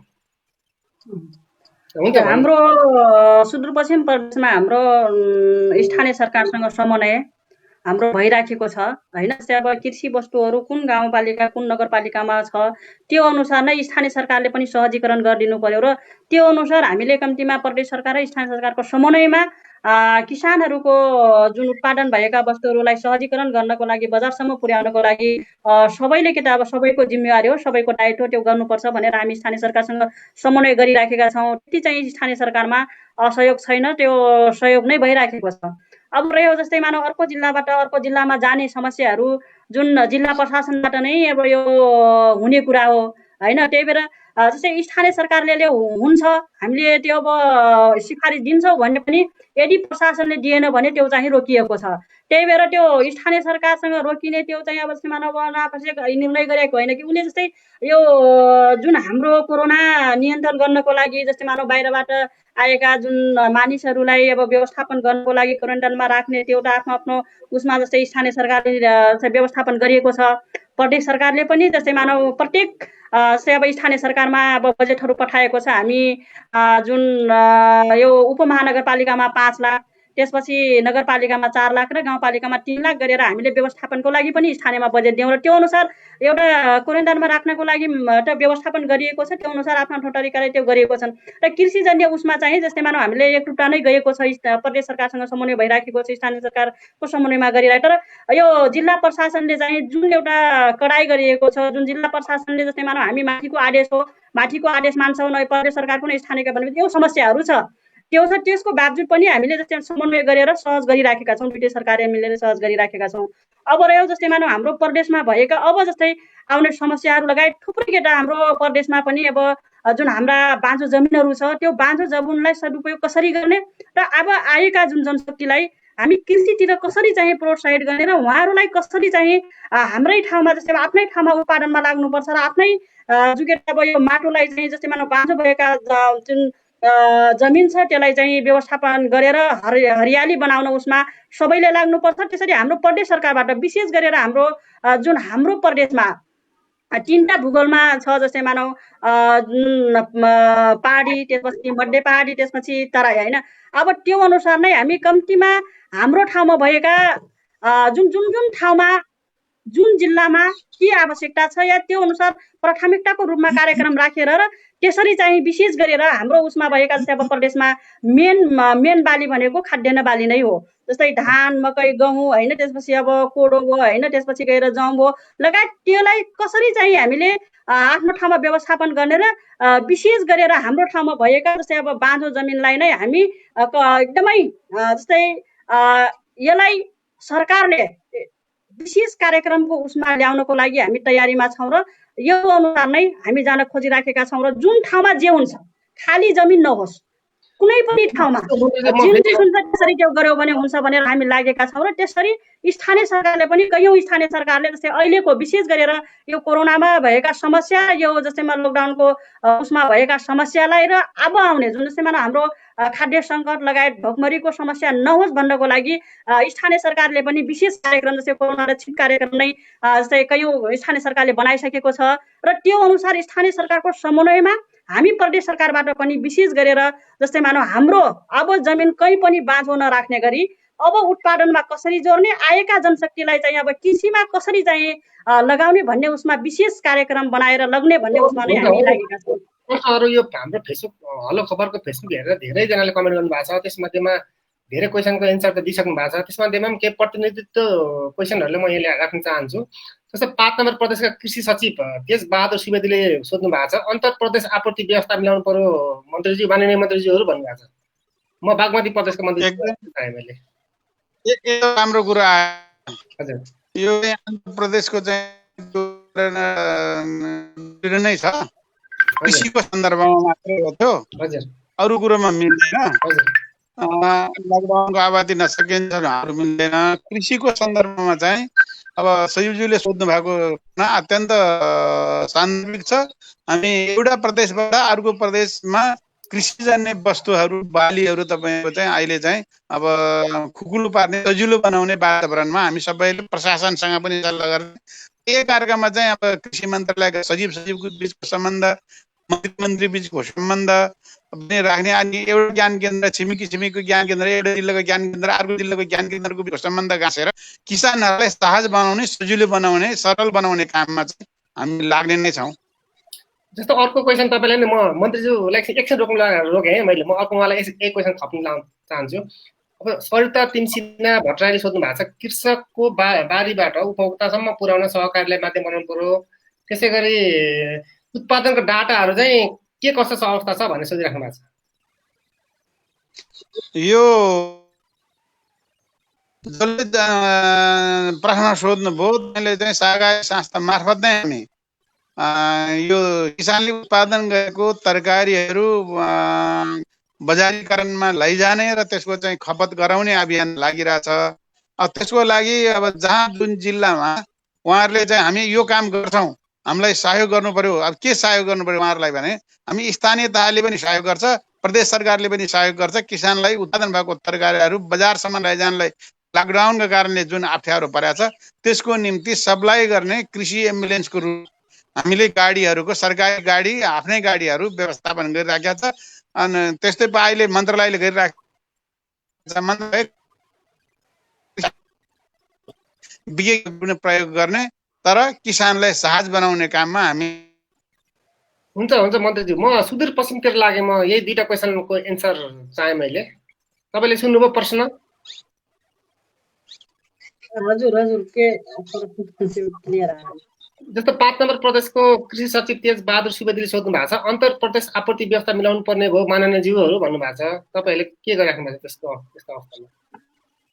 अब यसमा त्यही नै हो, माननीय मन्त्रीज्यूले भने जस्तै हामी बारम्बार सङ्घीय मन्त्रालयसँग समन्वय गरिराखेका छौँ।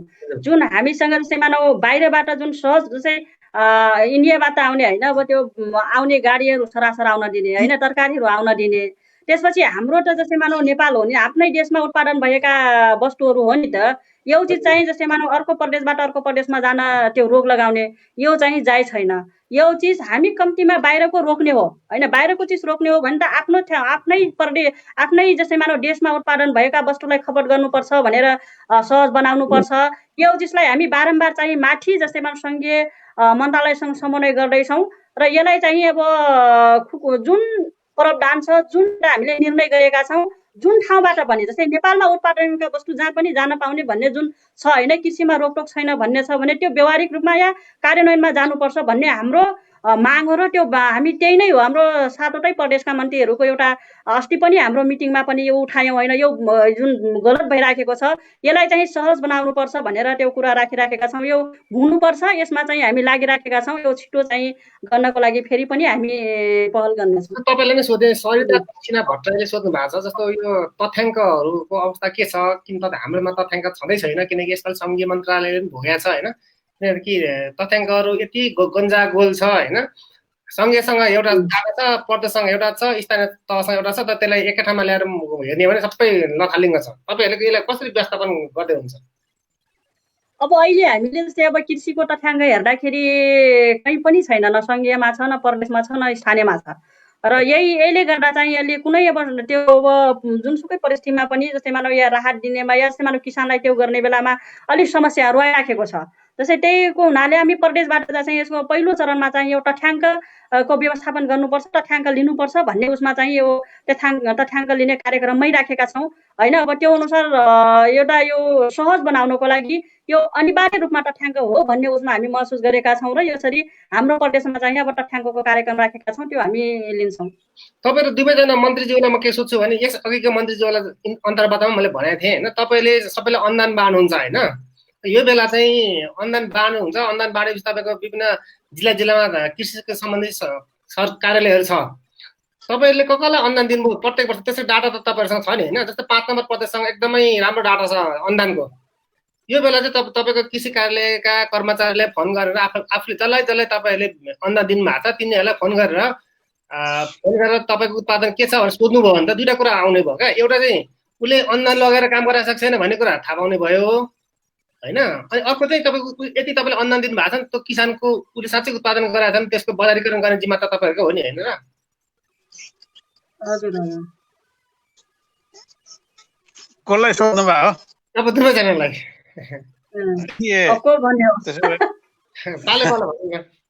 ठिक छ। अब यो अनुदानको प्रक्रिया हामी एउटा तथ्याङ्क सङ्कलन, त्यो तथ्याङ्क आउने भनेको चाहिँ तथ्याङ्कको खास तपाईँको कृषि मन्त्रालयले तथ्याङ्क कसरी टिप्ने।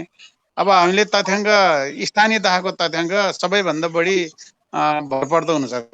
अब तथ्याङ्कको माध्यम हामी स्थानीय तहलाई पनि लिने, अब प्रदेशले पनि लिएको छ। त्यसलाई चाहिँ तपाईँको कुन तथ्याङ्कमा साँचो हो, यसपालि हामीले राहत वितरण गर्दा पनि स्थानीय तहको तथ्याङ्कलाई अब उहाँहरूले टिपेको अझ स्थानीय तहमा पनि वडाको तथ्याङ्कलाई मान्यता दियो। वडा तहको तथ्याङ्कलाई तपाईँको उत्पादन र परिणाम र अनुदान कुन ठाउँमा गएको छ भन्ने कुरालाई तथ्याङ्क राम्रो प्रष्ट नआइराखे अवस्था र अब प्रष्ट बनाउनको लागि हामीले के विधि नयाँ चेन्ज गरेर जाने गराउँछ भने अनुदानको विधि नै चेन्ज गर्ने प्रक्रिया हामी त्यो ढङ्गले छलफल गरिराखेका छौँ। अब सङ्घीय अब अनुदानको विधि भनेको नयाँ तरिकाले जाने। हामी मलमा, बिउमा, पानीमा, विद्युतमा, त्यसपछि तपाईँको अब सस्तो ब्याजमा लोन स्वीकृति गरिदिने भनेपछि सबैले पाउने। अब साना किसानले नि पाउने, अलि ठुलो किसानले नि पाउने। त्यो त नारामा मात्रै होला नि त, अहिले पनि 5% अनुदानमा ब्याज अनुदानमा चाहिँ दिने भनिरहेको छ सरकारले त, खोइ कहाँ पाएको किसानले? त्यसो नभन्नु नि तपाईँले, नारामा होइन, नारामा ल्याएर व्यवहारमा कार्यान्वयन गर्ने पर्छ। अब हामी हजुर अब केही नै यो कृषिको राहत कार्यक्रम पनि हामीले प्याकेज पनि एक रूपमा ल्याउँदैछौँ। अब 2-4 दिनपछि तपाईँले देखिहाल्नुहुन्छ। अर्को चाहिँ तपाईँको आउने वर्षको कार्यक्रमहरू चाहिँ एक रूपमा ल्या। हुन्छ मन्त्रीज्यू, यता सुदूरपश्चिमका मन्त्रीज्यूलाई पनि यही क्वेसनको एन्सर दिनु। अब यसमा जुन अब तथ्याङ्क लिने उसमा जस्तै अब यो राहत दिएको उसमा त्यो गर्दा त आइहाल्छ भन्ने भयो होइन। यो हाम्रो जस्तै अब सुदूरपश्चिम प्रदेशमा जब प्रदेश सरकार गठन भइसकेपछि अनुदान गएको छ त्यसको त हामीसँग तथ्याङ्क छ होइन। अब त्योभन्दा पहिलाको चाहिँ हामी त्यो नभएको हुनाले समस्या हो। तर अहिले चाहिँ हामीले जस्तै अब दिएका जुन राहतहरू छ त्यसको लागि त कति दिएका छौँ होइन। अब उसले कति उत्पादन गर्यो त्यो हामी डाटा राखेका छौँ, हामीसँग छ।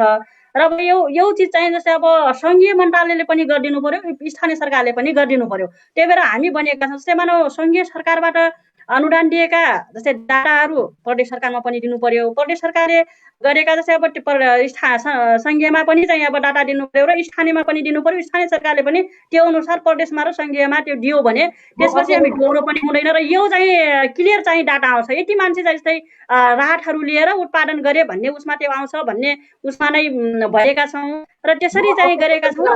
जस्तै यो अनुदानको जस्तै अनुदानको अब मोडेल नै चेन्ज गर्नुपर्छ भन्ने हो। जस्तै मानौ हुन त यो बारम्बार आउँछ तर लागू हुँदैन भन्ने कुरा आउँछ, तर हामी नै लागू गर्ने होइन। सबैले सकारात्मक गयौँ भने त्यो गर्न सक्छौँ र त्यसरी जानुपर्छ भन्ने हुँदा हामी प्रदेश सरकारबाट पनि हामीले अब अनुदान जस्तै मानौ अहिले हामीले अब आगामी दिनमा जस्तै उत्पादनको आधारमा त्यो अनुदानहरू दिने हामी यो वर्ष नै सुरु गरेका छौँ।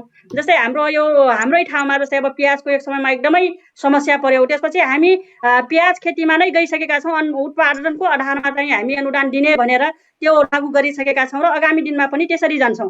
र अर्को जस्तै मानौ हामीले अब किसानहरूलाई यदि जुन कृषिमा हामी आत्मनिर्भर बनाउनु, कृषि व्यवसायमा हाम्रा युवाहरूलाई अब रोजगारी दिने हो भने यो जुन हामीले सहुलियत रूपमा चाहिँ ऋणहरू प्रदान गर्नुपर्छ कृषिमा भन्ने हो। र अर्को जस्तै मानौ हामी सिँचाइ र यो बिउमा जुन हामी अनुदान दिनुपर्छ र त्यसमा चाहिँ व्यवस्थापन गर्नुपर्छ भनेर हामी बिउमा जस्तै यही वर्ष नै हामी अहिले नै जस्तै पहिलो चरणमा हामी 500 कुन्टल जस्तै जुन 500 मेट्रिक टन हामीले अनुदानको लागि 50%मा बिउमा चाहिँ दिने भनेर स्थानीय सरकारमा पठाइसकेका छौँ र फेरि पनि थप चाहिँ हामी छलफल गरिराखेका छौँ। र मलमा पनि जस्तै मानौ अनुदानको मल बाहेक अन्य उसमा पनि यदि पुगेन भने सब्सिडी दिने र सिँचाइमा पनि प्राथमिकता दिने भनेर त्यसरी चाहिँ हामी गइराखेका छौँ। अब चाहिँ पहिला भन्दा अहिले हामी फरक तरिकाले जान्छौँ र हाम्रो प्रदेश गठन भइसकेपछि दिएका अनुदानका डाटाहरू हामीसँग छ, त्यो अनुसार नै हामी तथ्याङ्क चाहिँ क्लियर नै राखेका छौँ। यसमा अर्को क्वेसन थपेँ मैले, जस्तो अहिले चाहिँ मकै लाउने सिजन भयो, धान लाउने सिजन हुँदैछ, तर किसानले चाहिँ मल र बिउ पाएका छैन। तपाईँले अनुदान मल र बिउमा अनुदानको कुरा गर्नुभयो। अहिले एकदमै यो बेला चाहिँ तपाईँको खेतीले नलाउने हो भने अबको 2-3 महिनापछि खाद्य सङ्कट आउने चाहिँ देखिन्छ होइन। यो बेला बिउ र मलको व्यवस्थापन कसरी गर्नुभएको छ तपाईँहरूले? अब यसमा हामीले जस्तै मानौ अब जुन अहिलेको परिस्थिति हेर्दा जुन खाद्य उसमा एकदमै सङ्कट आउने अवस्था देखिन्छ, जुन भोकमरी हुने अवस्था देखिन्छ, यसलाई रोक्नको लागि अहिलेदेखि नै हामी तयारी अवस्थामा बस्नुपर्छ भनेर हामीले प्रदेशमा हामीले एक चरणमा मिटिङ बसिसक्यौँ होइन। हामीसँग मलको अवस्था के छ, त्यसपछि हामीसँग बिउको अवस्थाहरू के छ भन्ने उसमा त्यो गरिसकेका छौँ। हाम्रो प्रदेशमा जुन हामीसँग जस्तै मानौ बिउ आफैसँग उत्पादन भएका होइन 2500 मेट्रिक टन जस्तै मानौ हामीसँग छ बिउहरू। अब त्यो अनुसार नै त्यो गर्दैछौँ र बाँकी रहेको जुन हामीसँग आवश्यकता भएको सुदूरपश्चिम प्रदेशमा 4000 मेट्रिक टन हो होइन। त्यो अब बाँकी रहेकालाई कसरी चाहिँ अब हामी सङ्घीय सरकारसँग र अब कृषि सामग्रीसँग समन्वय गरेर आपूर्ति गर्ने चाहिँ त्यो गरिराखेका छौँ। र बाँकी हामीसँग उपलब्ध छ जस्तै अब कृषि समूहसँग छ, सहकारीसँग छ, त्यसलाई चाहिँ अब किसानसँग सहज तरिकाले जानको लागि, सहज तरिकाले किसानहरू पाउनुको लागि चाहिँ हामी एग्रोभेटहरू जस्तै मानव त्यो गरेर जस्तै जिल्ला प्रशासनसँग बसेर समन्वय गरेर अहिले हामीले एग्रोभेटहरू पुरै खोलिराखेका छौँ र त्यहाँबाट किसानले सहज रूपमा चाहिँ बिउ लगिराखेका छन् र पर्याप्त मात्रामा जस्तै मानौ हामीसँग बिउ अब छैन, त्यो बिउको लागि पनि त्यो गरिरहेछौँ र जति छ त्यो बिउ हामी उपलब्ध गराउँछौँ। अब किसानहरू जस्तै मानौ अहिले बिउ पाएनौँ त्यसपछि हाम्रो बाँझो जमिन छ भन्ने नहोस्, त्यो हामी व्यवस्था गर्छौँ। र मलको लागि पनि अहिले जस्तै मानौ हामी कृषि सामग्रीमा पनि केही स्टकहरू छ। अब किसानहरूलाई तुरुन्त सहज तरिकाले सहकारीलाई सहकारी मार्फत नै किसानसँग पुर्याउनको लागि चाहिँ सहज तरिकाले त्यो गर्ने भनेर हामी समन्वय गरिराखेका छौँ। अब र सार्वजनिकसँग भएका पनि त्यो अनुसार गइराखेको छ र बाँकी रहेका जस्तै मानव आपूर्ति गर्नको लागि हामी सङ्घीय मन्त्रालयसँग चाहिँ हाम्रो प्रदेशमा आउने भनेको भैरवाबाट हो। भैरवमा पनि हामी कन्ट्याक्ट गरिराखेका छौँ, त्यो अनुसार नै उपलब्ध गराउने भन्ने उसमा लागेका छौँ। यो अब मलको उसमा यो वर्ष मात्र होइन कि प्रत्येक वर्ष, अहिले जस्तै मानव लकडाउन भएर या जस्तै मानव यो अवस्था भएर समस्या भएको होइन कि प्रत्येक वर्ष जस्तै रासायनिक मलको समस्या आइराखेको छ। यसलाई हामीले रोकथाम गर्नको लागि यसलाई जस्तै मानव हामीले कसरी चाहिँ अब त्यो गरेर जाने भन्ने उसमा यो रासायनिक मलमा मात्र होइन कि अर्गानिक मलमा पनि जानुपर्छ भनेर अब हामीले आफ्नो ठाउँमा जस्तै मानव यो अर्गानिक मलको कारखाना खोल्ने यही वर्ष नै छ। त्यसपछि फेरि पनि चाहिँ अब त्यसलाई प्राथमिकता दिएर त्यो अनुसार अब हामी रासायनिकमा मात्र होइन कि अर्गानिकतिर पनि जानुपर्छ र यो सँगै चाहिँ यसलाई अब रोक्नको लागि पहिला त हामी यसलाई त्यो अनुसार नै पूर्ति गर्नु पर्यो भन्ने उसमा अहिले तत्काल हामीले त्यो तयारीमा छौँ र अब हामीसँग डिटेल डाटाहरू छ। त्यो अनुसार बिउमा मलमा सहज रूपमा किसानहरू अब बर्खे सिजनको लागि पाउन् भन्ने उसमा हामी लागेका छौँ। प्रदेश सरकार लागेकै छ। हुन्छ मन्त्रीज्यू, अब यही प्रश्नको उत्तर चाहिँ म बागमती प्रदेशको मन्त्रीज्यूसँग चाहे। मैले सुन्नुभयो नि प्रश्न होइन मन्त्रीज्यू? एकदम सुनेको छु। अब हाम्रो प्रश्न उत्तर उस्तो यस्तो मिल्छ, किनभने हामी लामो समय छलफल गरिसक्यौँ 2-3 चरणमा होइन। के मल चाहिँ तपाईँ के छ भन्नु भने अब रासायनिक मल किसानले खोज्नुहुन्छ, त्यो स्वाभाविक छ। तर रासायनिक मलमा पनि युरिया मल जसरी हालेर मान्छेहरूलाई उत्पादन छिटै बढाउनु पर्ने, ठुलो कुरा काँक्रो भयो भने ठुलो फलोस्, मकै ठुलो फलोस्, धान धेरै फलोस् भन्ने चाहना राख्छन्। तर त्यो चाहनालाई एउटा कुरा के छ भने हामी अवस्था के छ भन्ने कुरा माटो परीक्षण गर्नुपर्ने अवस्था छ। यो तपाईँको मिडिया मार्फत सबै किसानहरूका पुगोस् भन्ने पनि हो मेरो धारणा।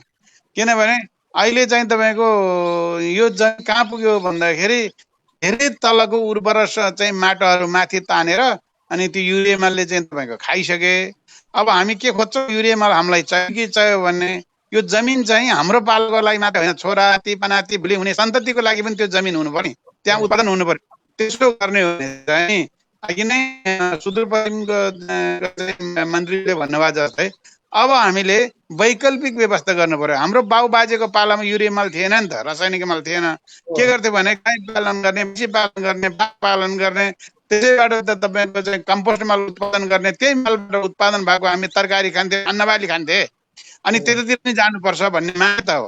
अब हामीले यो विभिन्न टेक्नोलोजी सजिलै हामीले गर्न सक्छौँ। गाई पालन गर्ने मान्छेहरूले व्यापक रूपमा गाई पालाउने, भैँसी पालाउने, बाख्रा पालन गर्ने। अब त्यसपछि त्यसलाई चाहिँ तपाईँको ठुलो ठुलो चाहिँ अब कुन टेक्नोलोजीबाट चाहिँ तपाईँको अरू अर्गानिक उत्पादन गर्न सकिन्छ त्यो विधिहरू प्रयोग गर्ने, त्यो कार्यक्रम पनि हामी अब यो वर्षबाट ल्याउँदैछौँ। हामीले गत वर्ष पनि 2 ठाउँ यो बागमती प्रदेशको एउटा चाहिँ मध्यपुर ठिमी नगरपालिकाबाट अब यो चितवनको राप्ती नगरपालिकामा हामीले सुरु गरिसक्यौँ। त्यसै कारण त्यो चाहिँ जापानिज टेक्नोलोजीबाट चाहिँ उत्पादन गर्ने अर्गानिक चाहिँ यो मल हो। तर त्यसमा यति सजिलो कि फोहोरलाई व्यवस्थापन गरेर मलको उत्पादन गर्ने, अर्गानिक मल उत्पादन गर्ने। अब त्यो दुईटै कुरा भयो नि, फोहोर पनि सफा हुने भयो अनि अर्गानिक मल पनि उत्पादन हुने भयो। हामी त्यो अभियानमा पनि छौँ। त्योभन्दा बाहेक गाई बाख्राबाट हुने कम्पोस्ट मल पनि हामी उत्पादन गर्ने। यो उत्पादन गर्नुको कारण के छ भन्नु भने रासायनिक मलमा मात्रै धेरै भर पर्नु हामी के नहुने चाहिँ एउटा माटोको कारणले माटो बिग्रिन्छ। अर्काको देशमा उत्पादन भएको कुरो कुनै बेला म तिमीहरूलाई दिन्न भन्दै पनि तपाईँ के गर्नुहुन्छ? के उत्पादन गर्ने? वैकल्पिक व्यवस्था अनि स्वास्थ्यवर्धक पनि हुन्छ। अर्गानिक मल चाहिँ प्राङ्गारिक मल उत्पादन गर्ने, त्यतातिर पनि किसानको ध्यानलाई केन्द्रित गर्ने, हामी त्यसलाई पनि प्रोग्राममा राख्ने अनि रासायनिक मलमा पनि प्राथमिकता राखेर दिएर रासायनिक मलबाट बिस्तार घटाउँदै जाने, अर्गानिक मललाई बढाउँदै जाने, उत्पादन स्वास्थ्यवर्धक बनाउने काममा हामी लागिरहेका छौँ। जस्तो अर्को प्रश्न यहाँ फेसबुक कमेन्टमा गर्नुभएको छ जीवन ढकालजीले। उहाँले खास कर्णाली प्रदेशलाई सोध्नु भएको, तर उहाँ हुनु तपाईँहरूलाई पनि त्यही क्वेसन मैले सोधेँ। जस्तो किसानका खसी बोका निजात गर्ने अथवा खोल्ने पहल गर्नु पऱ्यो कि परेन भनेर भनिराख्नु भएको छ। जस्तो काठमाडौँमा अहिले त खसीको मासु छिसक्नु छैन हाम्रो काठमाडौँमा। तर किसानको गाउँमा चाहिँ किसानले चाहिँ घाँस दाना चाहिँ राम्रोसँग खुवाउनु सकिरहेका छैनन् होइन। यस्तो अवस्थामा चाहिँ तपाईँहरूले यसमा के गरिराख्नु भएको छ? बागमती प्रदेशको मन्त्रीज्यू नै भनिदिनु न। अब त्यो अब काठमाडौँ हाम्रै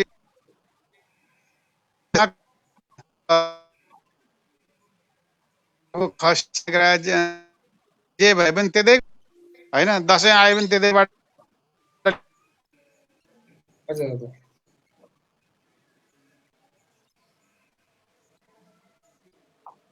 साउन आएन मन्त्रीज्यूको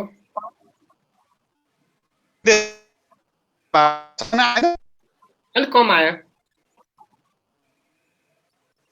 म सुदूरपश्चिमको मन्त्रीसँग यसकै उत्तर चाहेँ मैले जस्तो त्यहाँबाट चाहिँ आउने चाहिँ जस्तो खसी बोकाको सन्दर्भमा के छ तपाईँको निकासी त्यहाँबाट निकासी गर्न अथवा चाहिँ काठमाडौँ पठाउने के छ तपाईँको त्यहाँ योजना अथवा के छ छलफल अब केही भएको छ? हाम्रो यहाँ प्रदेशमा म अघि पनि भने होइन, जस्तै मानव हामीसँग खसी छन् तर यो जुन अन्तर प्रदेशको उसले गर्दा जस्तै अब जुन एउटा समस्याहरू जस्तै बाटोमा रोकिने त्यो गर्नेहरू भएको हुनाले पठाउन सकेका छैनौँ।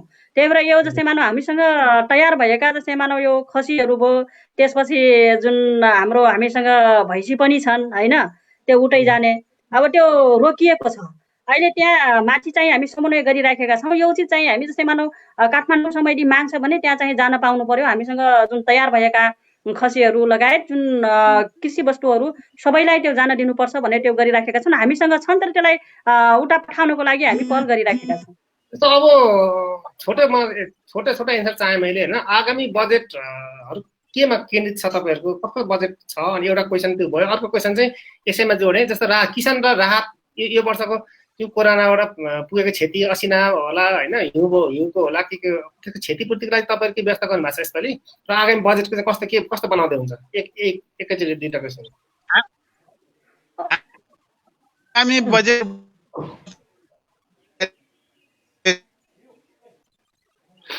आवाज आएन, आवाज पनि राम्रोसँग आएन मन्त्रीजीको।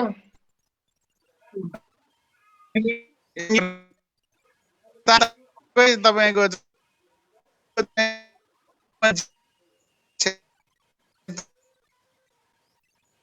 राम्रोसँग सुनेन मन्त्रीज्यू।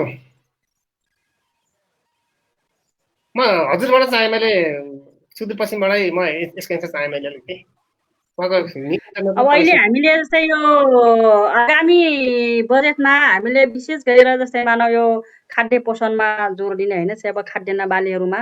अनि त्यो अनुसार नै अहिलेको परिस्थितिमा हेर्दाखेरि जस्तै मानव हामीले यो जुन अहिले यो लकडाउनको अवधिभरि जुन हामी भोग्यौँ त्यसमा कम्तीमा कृषि सामग्री उत्पादन भएका त्यसलाई जस्तै बजारसम्म पुर्याउनलाई, त्यसलाई भण्डार गर्नको लागि भौतिक संरचना पनि आवश्यकता हुन्छ होइन, भौतिक संरचना पनि आवश्यकता पर्छ भन्ने उसमा चाहिँ हामी महसुस गऱ्यौँ। र अहिलेको उसमा हामीसँग भएका जस्तै मानव अहिले यो बिचमा लकडाउनको बिचमा जस्तै मानव अहिलेको यो विषम परिस्थितिले गर्दा जस्तै धेरै जस्तै बाहिर देशबाट पनि हाम्रा युवाहरू जुन हाम्रो जनशक्तिहरू जुन हाम्रो ठाउँमा आइराखेका छन्, हाम्रो प्रदेशमा आएका छन्, उहाँहरूलाई व्यवस्थापन कसरी गराउने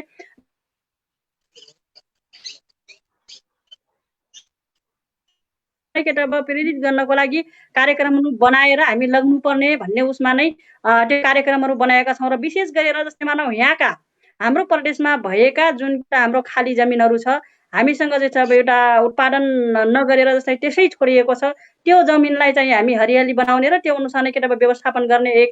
र अर्को चाहिँ जस्तै मानव हामीले यो खाद्य भण्डारणहरू हामीसँग भएका खाद्यहरूलाई आफै चाहिँ अब जुन भण्डारण गर्ने र त्यो अनुसार नै जस्तै मानव अब किसानहरूको जुन समर्थन मूल्य तोकेर सरकारले नै किन्ने गरी नै व्यवस्थापन गर्ने र किसानहरूको उत्पादन गरेका वस्तुलाई अब समर्थन मूल्य दिएर र त्यसरी चाहिँ अब बजारीकरण गर्नेमा त्यो मद्दत गर्ने। र यो बजारीकरण गर्नको लागि अब संरचनामा चाहिँ हामीसँग चिस्यान केन्द्रको आवश्यकता छ, त्यसपछि गएर बजारको आवश्यकता छ। त्यसलाई चाहिँ यही वर्ष नै हामी प्राथमिकता राख्छौँ होइन, कुन ठाउँमा यो वर्ष जस्तै बजार बनाउने, त्यसपछि चिस्यान केन्द्र, त्यसपछि गएर जस्तै मानव अब त्यो अनुसार नै सिँचाइ जुन ठाउँमा जस्तै अब खेतीयोग्य जमिनहरू बाँझो जमिन छ भने त्यो ठाउँमा सिँचाइ कसरी पुर्याउने, तर सिँचाइ पुर्याएर अब कृषिलाई अगाडि बढाउने। र अर्को जस्तै मानव हामीले किसानहरूलाई अब हामीले कृषिमा अगाडि बढाउने हो भने जुन अनुदानको उसमा मात्र होइन कि एउटा विशेष गरेर कोरोना लक्षित गरेर कार्यक्रम प्याकेजमै हामी ल्याउँछौँ। जस्तै यो बिचमा आएका जुन जनशक्तिहरू छ त्यो अनुसार र जुन हाम्रो जुन विद्यार्थीहरू छन् नि त अब कृषि पढिएका अनि त्यसपछि जस्तै मानौ हाम्रो कैयौँ केटा यही सम्बन्धी जस्तै अब किसानहरूले बाहिरबाट अब तालिम लिएका थुप्रै केटा अब हाम्रो दक्ष जनशक्तिहरू छ, त्यसको लागि पनि छुट्टै जस्तै मानौ अब कार्यक्रमहरू बनाउने, त्यही अनुसार नै कम्तीमा किसानलाई नजिकबाट अब एउटा प्राविधिक रूपमा सेवा दिने गरी पनि हामी एउटा जनशक्ति तयार गर्ने र यहाँका कृषि जुन केटा अहिले भइराखेको छ त्योभन्दा एकदमै केटा एउटा जस्तै मानौ उत्पादन र एउटा व्यवसायमुखी र जुन व्यवसायमा जाने गरी नै अब किसानहरूलाई आत्मनिर्भर हुने गरी नै कृषिलाई लग्नुपर्छ भनेर हामीले जस्तै मानौ यो कृषि ऋणलाई सहुलियत रूपमा जस्तै त्यो कृषि ऋण दिने, त्यसपछि उत्पादनको आधारमा गर्ने, त्यसपछि गएर जस्तै मानौ हामीले यो करार खेतीलाई पनि जोड्ने र निम्न जुन समुदाय लक्षित कार्यक्रम जुन जस्तै मानौ हामीले एकदमै विपन्न वर्गहरू छन् उहाँहरूलाई पनि रोजगारी सिर्जना गर्ने गरी कसरी चाहिँ जोडिनुपर्छ, यो गरिबीको न्यूनीकरण कसरी गर्ने, रोजगारीको सिर्जना कसरी गर्ने हुने गरी नै समुदाय लक्षित कार्यक्रम पनि हामी लग्नेछौँ र त्यो अनुसार यो सहकारी विशेष गरेर सहकारीलाई पनि हामी जोडेर कम्तीमा यो चक्लाबन्दी र सामूहिक खेतीलाई लग्ने गरी नै कार्यक्रम हामी फोकस गरेर लग्ने चाहिँ कार्यक्रमलाई अगाडि बढाइराखेका छौँ। होइन अनि चाहिँ क्षति जस्तो अहिले किसानलाई राहतको कुरा चाहिँ के छ? किसानलाई राहत त ओभरअल मजदुरहरूलाई त दिइरह्यो होला होइन? अहिलेको अवस्था जस्तै मानौ हाम्रो अब क्षति भएका अब विशेष गरेर अहिले जस्तै हाम्रो यो पोल्ट्री फार्म होइन, अब कुखुरा पालन र अन्डावाला जस्तै लगायत र चाहिँ अब ह्याचरीवाला भए जुन समस्याहरू जुन छ त्यसमा हामी छलफल गरेका छौँ र तथ्याङ्क पनि लिएका छौँ। कसरी गर्ने जस्तै उहाँहरूलाई हामी आगामी उसमा त उहाँहरूको लागि छुट्टै प्याकेज जस्तै मानौ कार्यक्रमहरू बनाएर ल्याउनेछौँ र अहिले तत्काल हामी अब कसरी जाने त अहिले जस्तै मानौ यो जुन उहाँहरूको जस्तै अब ऋणहरू छ उसको अब ब्याजमा छुट दिइदिने कि अब जस्तै पछि अलि साना किसानहरूको लागि होइन उहाँहरूलाई अब चल्ला दिएर हुन्छ कि होइन दानामा सहयोग गरेर हुन्छ, कसरी हुन्छ होइन त्यो हामी खाका कोडिराखेका छौँ र अब सङ्घीय सरकारको उसमा पनि कम्तीमा हामी एकदुवार प्रणाली सबै प्रदेशको चाहिँ एक अनुसार एकदुवार प्रणालीमा जाओस् र एकै अनुसार नै यो राहतको प्याकेजलाई अगाडि बढाउने गरी सङ्घीय सरकारसँग समन्वय गरिराखेका छौँ र हामी दिएका छौँ र केही न केही हामी त्यो गर्छौँ, एउटा त्यो खाकाहरू कोरिराखेका छौँ जस्तै मानौ अब र पछि चाहिँ हामी आगामी दिनमा उहाँहरूलाई एउटा समेट्ने गरी नै कार्यक्रम लग्छौँ र अहिले चाहिँ जस्तै लकडाउन नै छ त्यो भइसकेपछि कति क्षति भयो भन्ने चाहिँ त्यो आइसकेपछि हामी त्यसरी चाहिँ अब उहाँहरूको केही न केही चाहिँ राहत प्याकेजमा हामी ल्याउँछौँ, त्यो चाहिँ तथ्याङ्क लिएकै छौँ र तयारीमै छौँ। एकछिन बागमती प्रदेशतिर गएँ। मन्त्रीजी सुन्नु भएको छ अहिले? मैले त सुनेको छु। जस्तो तपाईँको यो राहतको कुरामा के छ तपाईँहरूको अहिले होइन? राहत भनेर किसानलाई राहत है, फेरि किसानलाई चाहिँ तपाईँले क्षतिपूर्ति अथवा राहत अब के जे भने पनि के गर्नु भएको छ? नम्बर 1 नम्बर 2 चाहिँ आगामी बजेट चाहिँ कस्तो बनाउँदै हुन्छ? हामीले आगामी बजेट त मैले अघि पनि भने तपाईँलाई एक रूपमा ल्याउने हो। मूल कुरा सामूहिक खेती नै हो। हामीले चाहिँ 4वटा जिल्लामा अहिले सामूहिक खेती सुरु गरेका छ। सिन्धुली, चितवन, नवकोट र चाहिँ सिन्धुपाल्चोक जिल्लामा होइन। अब अर्को चाहिँ हामी यो वर्षको कार्यक्रमहरूमा आउने नयाँ वर्षको कार्यक्रममा सामूहिक खेती व्यापक बनाउने नै हो। खेती प्रणालीलाई सामूहिक बनाएर त्यसलाई उत्पादनमुखी काममा लगाएर त्यसलाई व्यवस्थित र बजारीकरण गर्ने जिम्मा सरकारले मिलाउने हो। 3 तहको सरकार मिलाएर अर्को हामी के गर्दैछौँ भने हामीले यो वर्षमा यो कोरोना भाइरस चाहिँ का कारणले लकडाउन नहुने हो भने हाम्रो 13वटा कोल्ड स्टोर 13वटा जिल्लामा चाहिँ तपाईँको लगभग अन्तिम चरणमा पुगेका थियो कोल्ड स्टोरहरू ठुलो। अब त्यो सम्पन्न हुँदैछ। अर्को कार्यक्रम हामी के गर्दैछौँ, कोल्ड स्टोर अब ठुलो मात्र होइन, गाउँमा जहाँ उत्पादन हुन्छ त्यहीँ चाहिँ तपाईँको सानो खालको कोल्ड स्टोरहरू राख्ने, राष्ट्रिय हाउसहरू बनाउने, त्यस्तो खालको तयारी पनि हामी गर्दैछौँ। सबै ठाउँमा मलाई कोल्ड स्टोर चाहियो, मैले उत्पादन गरेको चिज राख्नु पाएन भन्ने बित्तिकै त्यहाँ त्यो ठाउँमा चाहिँ राष्ट्रिय हाउसहरू निर्माण गर्ने, स्थानीय थाहासँग मिलेर त्यो जारी दिने। अर्को उत्पादन विधि प्रक्रिया फरक हुन्छ। अब सबै खालको किसानलाई बाहिरबाट फर्केर आएको ज्ञान सिप हासिल गरेका युवाहरूको पनि सिप लिने।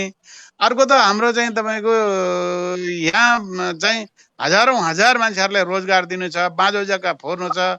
यहीँ चाहिँ तपाईँको रोजगार सिर्जना गरेर उत्पादनमुखीबाट चाहिँ तपाईँको कृषिमा, पशुपन्छीमा, माछामा आत्मनिर्भर बनाउनु पर्नेछ। सबैभन्दा पहिला तालिम चाहिँ पुरै तपाईँको चाहिँ कुन बाली कसरी लगाउने, कुन ठाउँमा लगाउने भन्ने बारेमा किसानलाई प्रष्ट बनाउन ट्रेनिङ पनि दिने, पुरै तालिम दिने। तालिम दिइसकेपछि ज्यालादारीमा हजारौँ हजार 20औँ हजार मान्छेहरूलाई काम गर्नुहोस्। यो खेती प्रणालीमा काम गर्नुहोस्। तपाईँ बाख्रा पालन गर्ने हो कि गाई पालन गर्ने हो कि तरकारी खेती गर्ने हो कि अथवा चौरी चाहिँ पालन गरेर तपाईँको चिजको चाहिँ उद्योग खोल्ने हो कि अथवा आदि पहाडमा गएर च्याङ्रा पालन गर्ने हो कि कालिज पालन गर्ने हो कि लोकल कुखुरा पाल्ने हो कि खसी बोका पाल्ने, उसको इच्छा अनुसारको जे निवेदन प्राप्त हुन्छ त्यो अनुसारको कार्यक्रमहरू दिने र सबै मान्छेहरूलाई रोजगार सृजना गर्ने कार्यक्रम छ। र राहत भनेको चाहिँ के हो भन्दाखेरि हामीले राहतको तथ्याङ्क अध्ययन गर्दैछौँ। एउटा त लकडाउनको कारणले मासुमा र अन्डामा ठुलो नोक्सानी भएको छ। दुध अलिअलि बिक्री भएको छ, तैपनि तपाईँको चाहिँ नोक्सानी ठुलो बिहोरेको छ। अब कुखुराको मासु बिक्री नहुने, अन्डा तपाईँको चाहिँ नजाने भएर व्यावसायिक किसानहरू मर्कामा परेको छ। मर्कामा परेको किसानहरूलाई उहाँहरूको सबै मर्का त हामीले बिहोर्न सक्दैन होइन।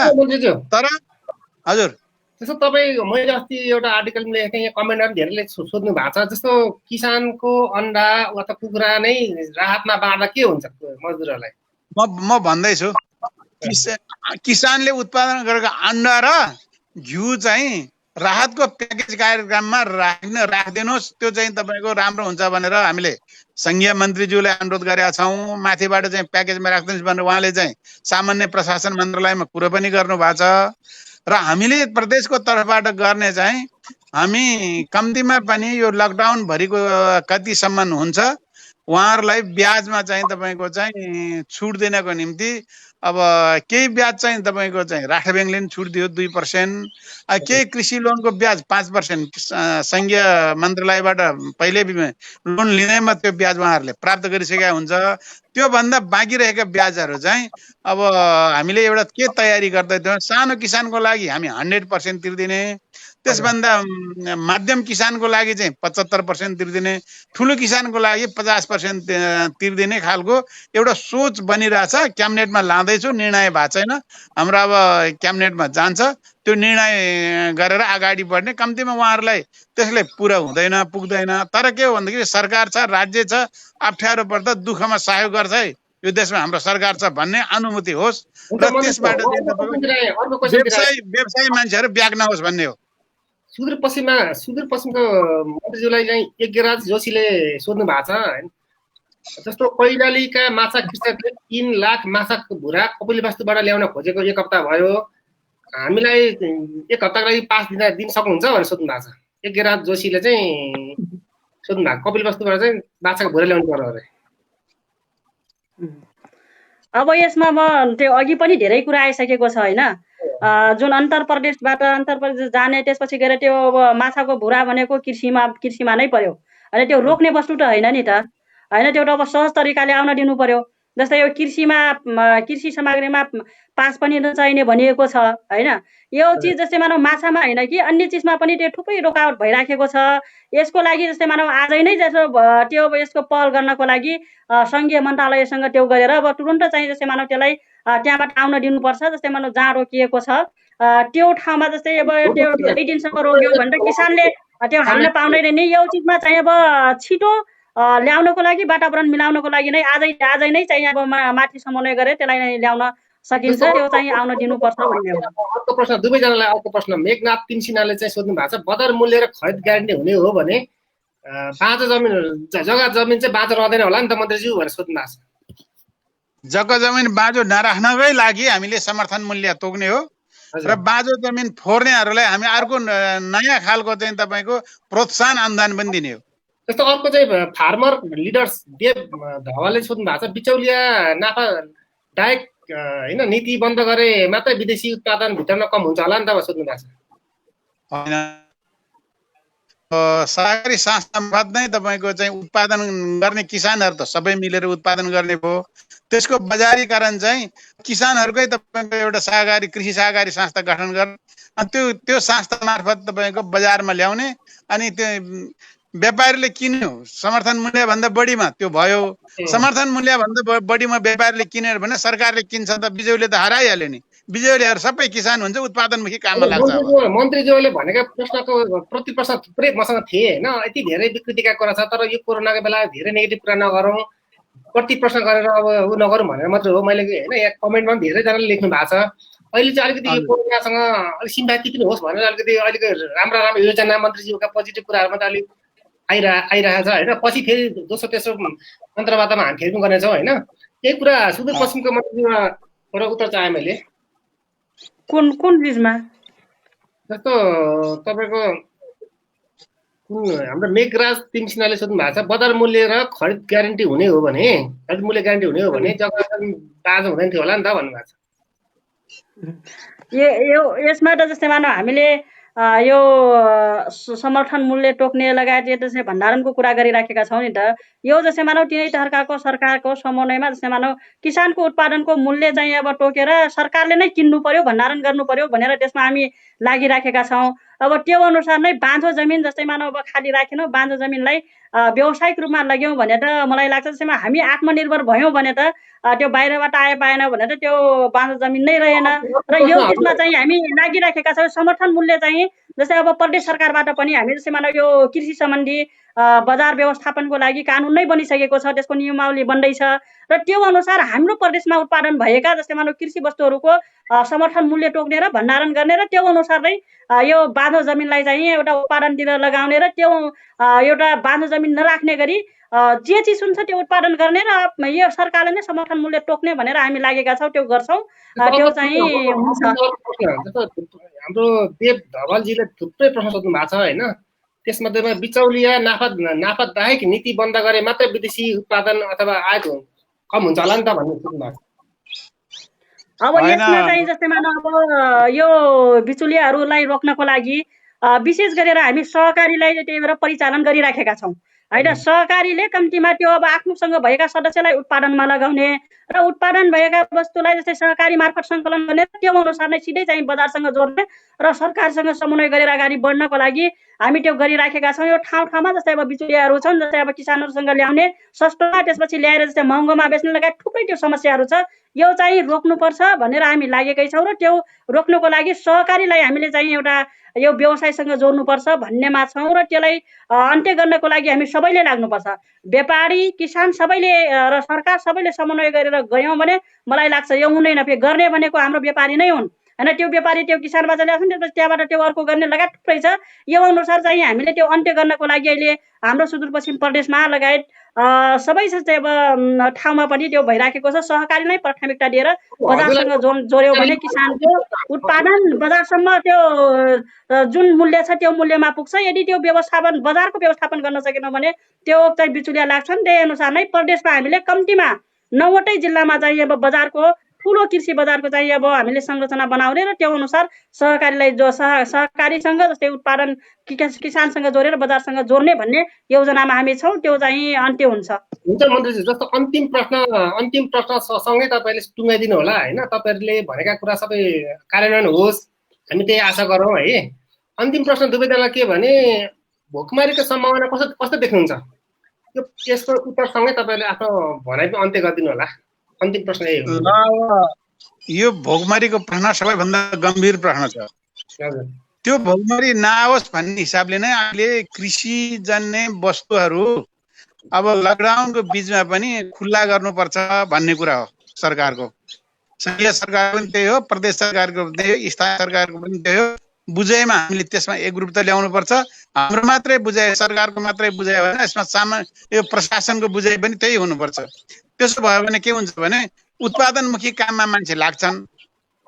अहिलेको पहिलो कुरो के हो भन्दाखेरि कृषि पेसालाई हामी अत्यन्त टेक्नोलोजीमा लैजाने, अब आधुनिक कृषिमा लैजाने, त्यसलाई तपाईँको व्यावसायिक बनाउने अनि त्यसको सङ्कलन र बजारीकरणको व्यवस्थापन सहकारी मार्फत गर्ने।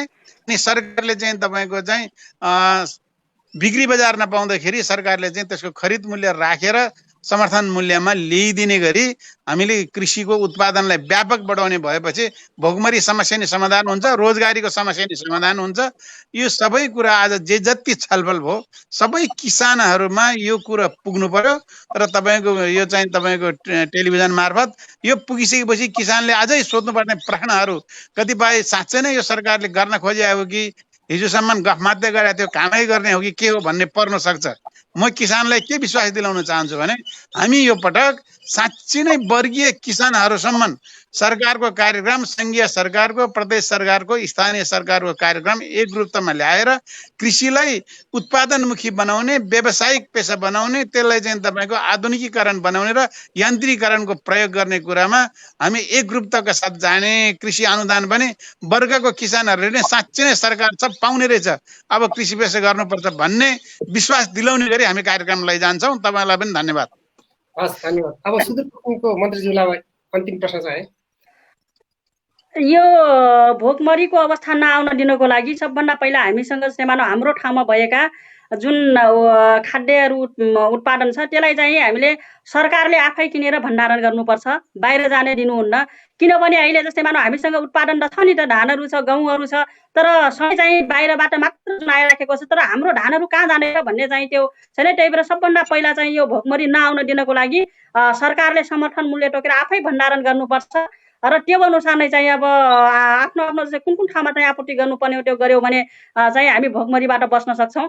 र त्यही गर्नको लागि हामी प्रदेश सरकारमा जस्तै मानव अहिले हामी कुन कुन ठाउँमा जस्तै हुन्छ यो खाद्य भण्डारणहरू यही वर्ष जस्तै आगामी आउँदो वर्षमा चाहिँ हामी कार्यक्रम राखेर त्यो भण्डारणहरू निर्माण गर्ने र सरकारले किनेर चाहिँ अब खाद्य भण्डारणहरू केटा आफै त्यो गरेर आफ्नो जिल्लामा जस्तै हाम्रो सुदूरपश्चिम प्रदेशमा दुईवटा कैलाली र कञ्चनपुरमा खाद्यको भण्डारण हो। दुईवटा जिल्लालाई चाहिँ हामी त्यो उत्पादन भएका खाद्य वस्तुलाई हामी भण्डारण गर्न सक्यौँ भने हाम्रो 9वटै जिल्लामा नै पूर्ति हुन्छ र अन्य जिल्लामा पनि हुन्छ, त्यसलाई पनि व्यवस्थापन गर्ने र त्यो अनुसार नै जस्तै मानव हाम्रो यो खाद्य जस्तै अब भोकमरी नआउन दिनको लागि अब सरकारले संघीय सरकार, प्रदेश सरकार, स्थानीय सरकारको समन्वयमा र आफ्नो आफ्नो ठाउँमा चाहिँ जस्तै कार्यक्रमहरू विशेष गरेर यो बाँझो जमिनहरू छ, बाँझो जमिनमा कुनै ठाउँमा धान हुन्छ होला, कुनै ठाउँमा चाहिँ कोदो हुन्छ होला, कुनै ठाउँमा जस्तै फलफुल हुन्छ, त्यो अनुसार जुन ठाउँमा जे हुन्छ त्यो अनुसार नै यो बाँझो जमिनलाई सदुपयोगमा ल्याउनुपर्छ र यो जुन हाम्रो जुन अहिलेको भित्रिएको जुन जनशक्तिलाई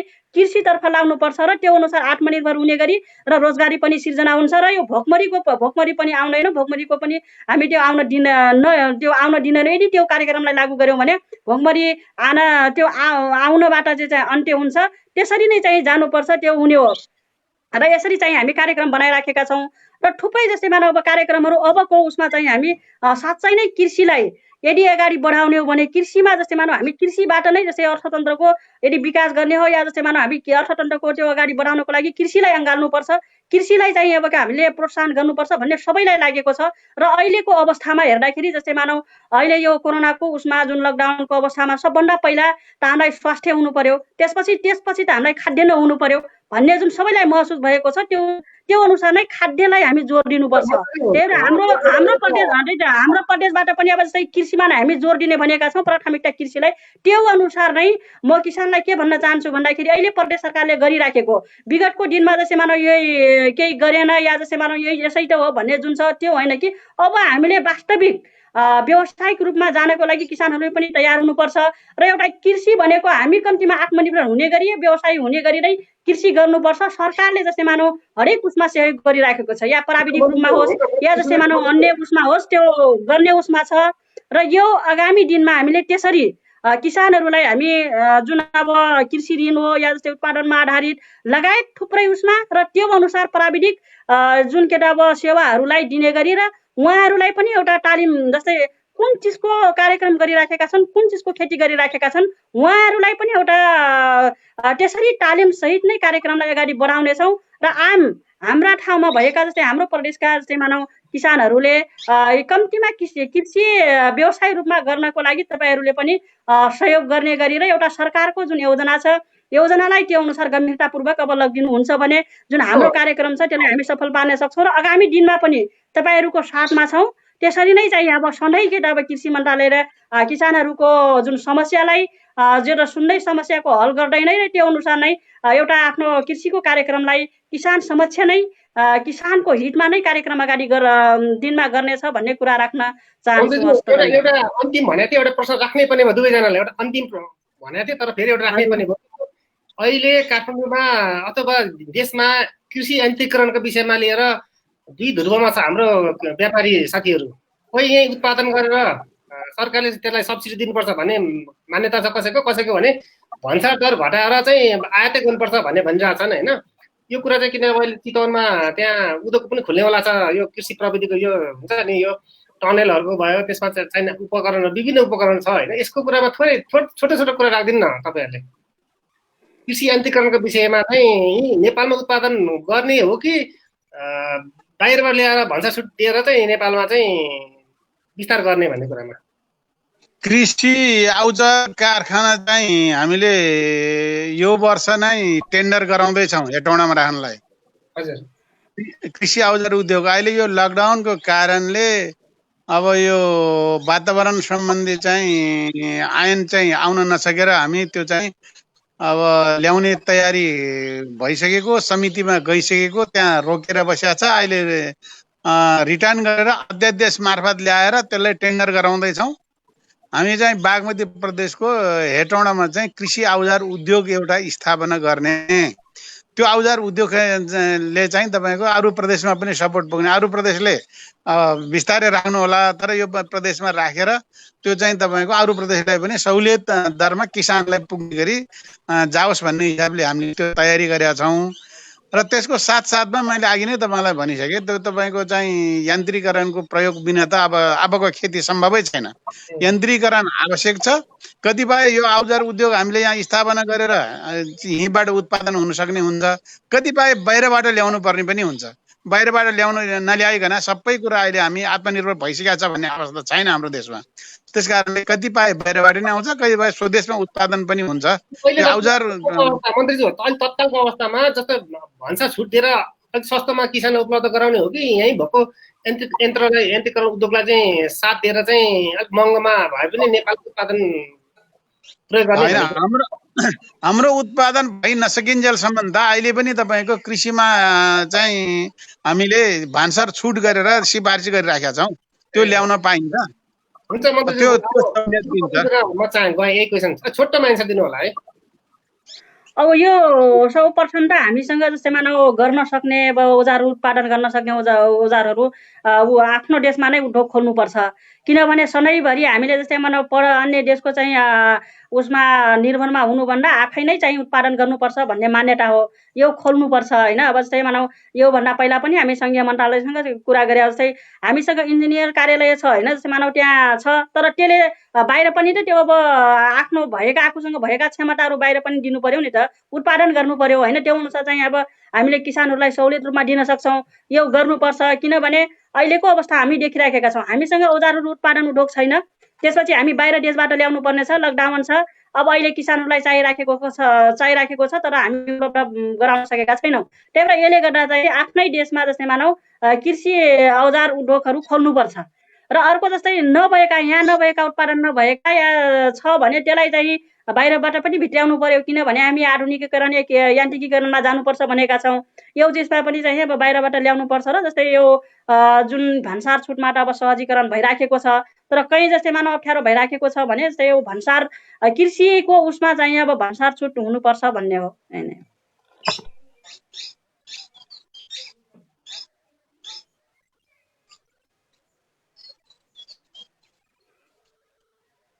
सक्यो होला अब मन्त्रीज्यू, त्यही त उठाएको भए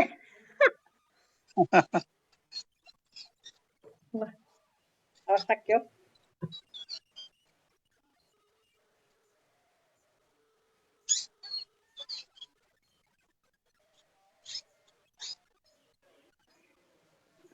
सक्यो अब उठाएको उहाँको कुरा उहाँले गर्नुहुन्छ। मन्त्रीज्यू नमस्कार है, अब उठियो ल, पछि भेटौँ। नमस्कार।